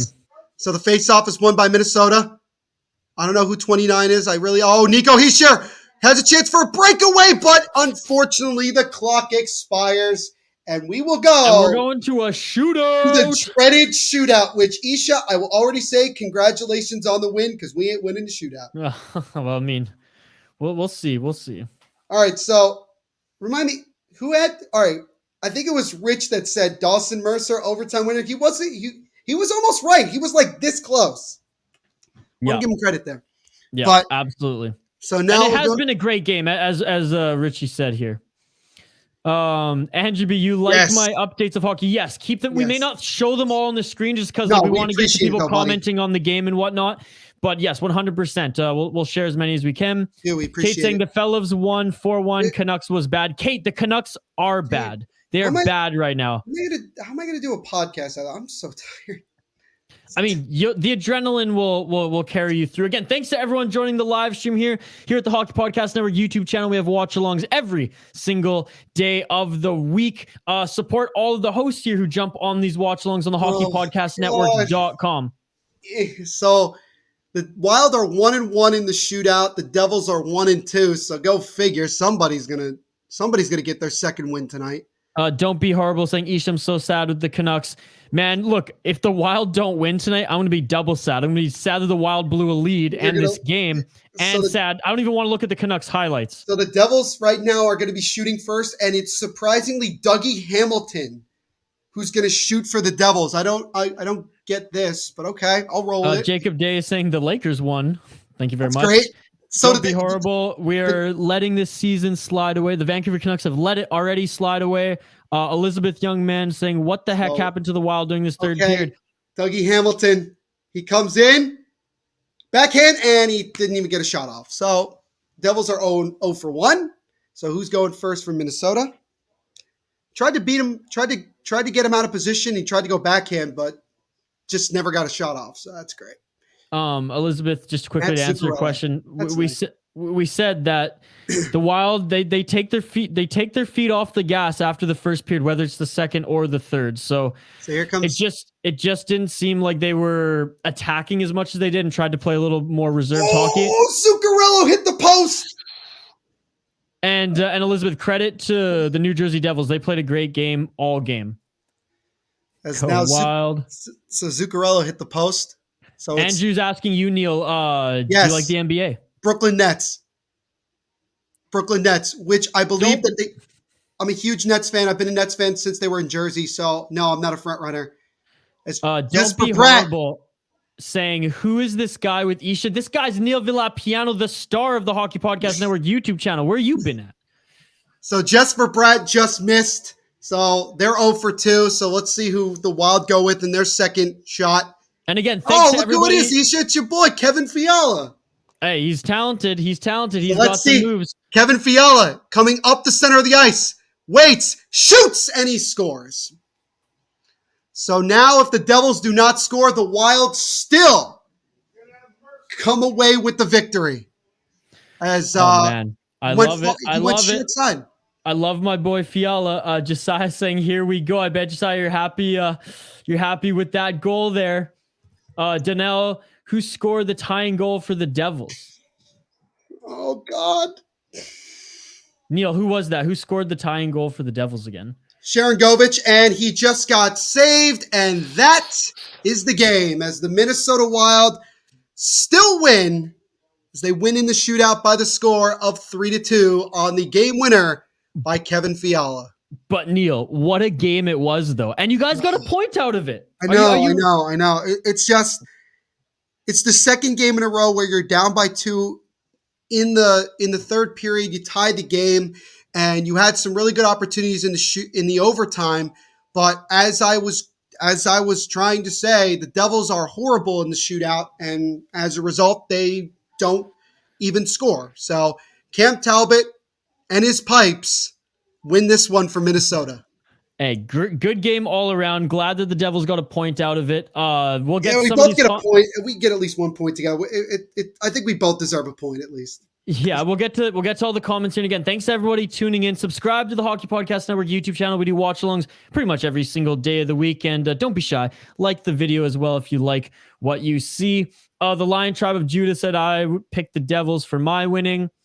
Richard Farley got something else to be thankful this year. I found a fun hockey channel. You guys rock. Well, thank you. Rock on, as Neil would say, buddy. Rock on, baby. Rock on. Lion, I hope they win. Otherwise, I'll be disappointed. Well, it looks like you're a little disappointed. I forgot you do, Neil. Yes, I'm a Brooklyn Nets fan. I actually just quickly flipped to their game. The Nets just won 123-104 against the Boston Celtics. So that makes them now 14 or 15-5 first place in the Eastern Conference. So I get a little bit of happiness tonight in sports. Kate saying, my favorite dude is in the bottom of the screen. Go Bucky. Comments here, commenting on the shootout as it went out. So again, thanks everyone for the comments. We really appreciate it. Thank you. Andrew B saying it sucks for you, Neil. Hey, at least he got a point. Talbot's with the win and a well-deserved win for Cam Talbot, no? Yeah, in many ways, absolutely.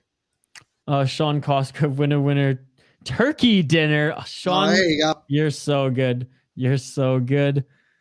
And again, just a lot more commenting on the game. I mean, Molstar, he's been with us, throughout this stream too, saying, appreciate it, man. Let's go well. Front row production, though. I mean, Neil, you reeled him in. This is a Caps fan here. Loved your energy. Thank you, boss. Appreciate it. At least he's toasting you there. He's toasting you. Yeah, no, look, I mean, again, at the end of the day, for us to walk out of there, even with just a point, I mean, we're going to need to get as many points as we can after being off since last Saturday, coming in and still getting coming back from down 2. I mean, it's important. But at the end of the day, you would have liked to have gotten the win, especially at home. But you know what?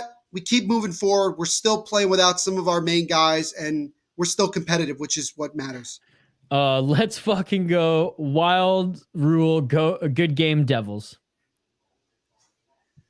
Congrats, Minnesota. In this league, a point is a point, Devs fans. Look, a point is a point. The Wild, like we said, coming off the Florida road trip, happy to get a point out of that, out of those 2 games too. Getting the point against the Tampa Bay Lightning, who actually, in a similar fashion to the Devils, the Wild came back in that game and were able to take it to a shootout. Unfortunately, falling to so much. The Tampa Bay. I like the shootout. Okay, no, I like the shootout. Yeah, you like it when you win. You hate it when you lose. The game has to end somehow. If you can't get it done 3-on-3, it ended in overtime. Neil, if you can't get it done 3-on-3, you deserve to go to a shootout. That's my if you cannot get it done with your most skilled players 3-on-3, you deserve. All right, fair enough. No, shootout.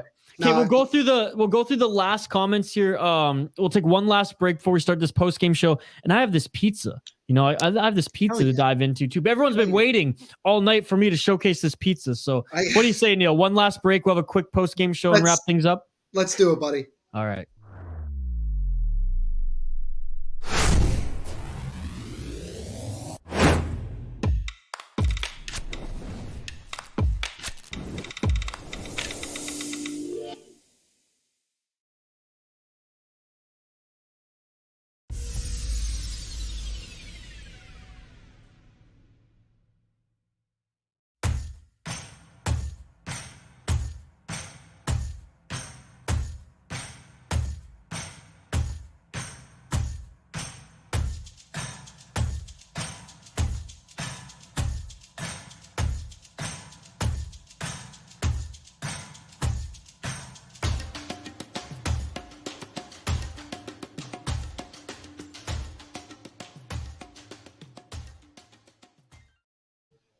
Hell yeah, baby. Hell yeah. Even the pizza box is awesome. Panago's pretty awesome. None of that Domino's crap. Check it out. Yeah. Domino's sucks. Oh, dude. Wow. That looks banging. Yeah, man. I am pumped. Dude, you gotta get through some of these comments, man. They're flying now. And I love it. Keep the comments coming. Let's go. So now we're in the post game show. Yes, the Hockey Podcast Network YouTube channel post game show. I live in Spain, but the S is silent. WOE should tell the Devils dude to send out his Twitter, please. I mean, should I say both or just Devil's State of Mind, you think? Because here's the thing. Guys, I'm about 13 followers away on Devil's State of Mind from reaching 1,000. I'm about Help 13. Him out. Help him out here. Away, guys. I'm going to be doing a giveaway when I reach 1K. So you can follow me on Twitter at Devil's State. You could also follow my personal Twitter at THENVPSHOW. It's also in the bio of Devil's State as well. You can follow us on Instagram as well at Devil's State of Mind. Also, my Instagram is NVPQB11. So those are my social media handles you guys can follow and check out. Curtis saying close one and very entertaining. Good game. It was indeed. Yes, indeed. It was a great stream, boys. Have a good Thanksgiving, Neil, and good night. Josiah, thank you for joining. Josiah, really appreciate it, man. Appreciate the kind words. Danelle, the Devils always sucks in shootout. Yep. Like always, shootouts need to be gone in the NHL. Again, Danelle, I will say, if the boys can't get it done 3-on-3, they deserve to go to a shootout. The game has to end eventually. The game has to end eventually. Oh my God, bro. What a game, though. What a great game. Don't be horrible. A regular on the Hockey Podcast Network. He's a Canucks guy, so he follows Dylan and I, and he's a little angry that I'm not doing the Canucks game tonight. Can Neil just tell me that the Canucks will win the Stanley Cup this year, or even a game at this point, Neil? Just tell us that they'll win a freaking game. The Vancouver Canucks will win a game on NHL 22. Oh, come on. Andrew B., are you streaming Friday night? We do have a watch-along Friday night from the Hockey Podcast Network YouTube channel. Richard Farley, again, a new subscriber here. So those who are still hanging on the post-game show and you haven't subscribed, no, please do so. We really appreciate it and like the video. H2H, agree with Neil with shootout. Yeah, I mean, yeah, we the Devils have been notoriously bad. Don't be horrible. Where's Dylan? Dylan's probably at home eating dinner right now. That's what I imagine. It's good. It's a good point. And you're saying, I hope you're dancing. Oh my God. You know, whenever that music's playing, that we're bumping. Jack, did you win? We didn't have a contest tonight, Jack. Did I win? I was a little not that I was late to the party. We prepared and everything, but it was an early game for me anyways out here on the West Coast. So I came right from work, pretty much right from my office outside of this studio into here and prepped the show with Neil and got the show on the road. So didn't have time to do a bunch of contest posts and tee that up. True. But the next live stream, be it Minnesota or Canucks, I promise we will have another giveaway, which we will be giving away some THPN merch, baby. Hey, there we go. You love to see it. Love to see it. I could even just share. Dude, don't be horrible. Is blowing up the chat right now, my Isha. Panago is terrific. It is terrific. I will join both. Please do so. Follow both, I mean. No, don't be horrible. It's THEN. N is in Neil. VPSHOW. I followed Neil on Devil State on Twitter. Oh, great. Oh, talking about the Canucks. Come on, Neil. That just hurts. Well, that's true. This question. Don't be horrible. You can ask Neil what his favorite poutine is. Is it bad that I've never had it? You've never had poutine? No, you're bro. American. I know it's a Canadian meal, but like I've never had it in the United States or Canada. Man. Because here's why. I refuse to have it from America. If I'm going to have it the first time, it's going to be in Canada. It's going to be in Quebec. You might as well just do it right in the mother. My best friend was like, bro, you got to go to Quebec and try poutine. It's unbelievable. In fairness to that statement and your friend, it is on a whole other level in Quebec compared to even the rest of Canada. Yeah. I will say that. Although Tom Reed's, for those Minnesota Wild fans listening, I hear Tom Reed's Pub has some great poutine right across from the XL Energy Center. Shane Van Eyck said, I got the Wild score right, but not the Devils score. Oh, well, it's all good. Neil, what is your favorite type of coffee? Oh, I'm gonna excite a lot of people. I'm gonna excite a lot of people. I'm a big Timmy Hortons guy. Oh, attaboy. They sell Tim Hortons down here in the States all the time. Hell yeah. Buy it. Hell yeah. They unfortunately got rid of the Tim Hortons, like the place near me, but I still can get bags of it, which is good. The Timbits. They're legendary. Dude, I love it. Neil, did you ate dinner tonight? I had one turkey burger before we started. So damn. Yeah, bro. I got a whole pizza here that I'm about to mount you. Yeah, I know. You got me jealous. Jack Friedman says, after losing that last draw, I need redemption. Yeah. So Neil, Jack actually predicted the right score in one of our Canucks streams. And he was one that was in that, because we had a few people actually who got the right score. So we drawed from our Hockey Night in Canada hat. And nice. Jack didn't make the cut. I believe Little Perk won, who, by the way, Little Perk still needs to claim his prize. Okay. Good. Not having poutine. Dude, hey, he had good reasoning, though. He had good reasoning. All right. Neil, Yeah, there are, but he's saying he wants it. He wants the real deal. He wants that Quebecois real poutine. I don't want to go. I don't want to want to get it from the States and be like, oh, this is like really good, but then it's like, oh, but I still haven't had like authentic poutine. And that's the thing, even for Canadians, I've been to Quebec. I have family in Quebec. There's some poutine chains there, like the McDonald's of poutine, that are still miles above whatever we have here. Like, honestly, if you're gonna do it not in Quebec, do it homemade. Look up a great recipe. Make your gravy from scratch. Honestly, peel your own potatoes, make your own French fries. And I might have to do that. I might have to do that. Yeah, cheese curds aren't hard to come by, right? You don't need Quebec cheese curds, right? You can get those anywhere. I could make it myself and see what happens. You need to make good gravy, none of that powdered gravy crap. You need to actually make your own gravy, and you have to make your own fries. No McCain's, all right? Oh yeah, I got you. McCafe coffee, as Andrew B. McDonald's coffee, actually very, very. I'm a coffee snob. McDonald's coffee, dude, arguably on Tim's level, and I'm Canadian. You're right. I'm Canadian. Don't be horrible. I didn't think there was Timmy's in the States. That is great, actually. I already like Neil. Yeah, awesome, man. There's been Tim Hortons in the States for a while, since I believe an American company actually owns the Tim Hortons franchise. That's true, yeah, and it's really popular in New York City, like right in Times Square. Big Tim Hortons right in Times Square. People love that. Warms my heart. That warms my heart, dude. I even messaged Tim Hortons on Instagram, and they were like, "Yo, dude, like we appreciate all that support, man." That's awesome. A drag racer, welcome to the stream. Darcy Kemper lost his skate blade twice in the Avs game. That's crazy, man. You know what I've seen crazy in hockey games? I've seen, like, remember when Dion Phaneuf, actually you might be a little younger. Dion Phaneuf, when he played for the Calgary Flames, broke the glass, in the Saddle Dome, shooting the puck at the glass by accident twice. Losing a skate blade, I mean, that's up there, and shit that's not supposed to happen once, let alone twice in a game. That's going to be on the latest episode of Weird NHL. That's for sure. That's going to be on like Sports Center tonight for sure. Oh yeah. Curtis saying even just fries and gravy is the bomb. 100%. The gravy has to be good though. Again, none of that A&W gravy crap. And I love A&W, but the gravy there is garbage. Look at this comment. Start a GoFundMe for the ingredients and I will donate. You need poutine. Let's make it happen. Let's make it happen. I make poutine and then the next live watch along I just eat it like on stream? It has to be authentic gravy. I'm telling you, you have to make your own gravy. Okay, I'll make my own gravy. I'm down for that.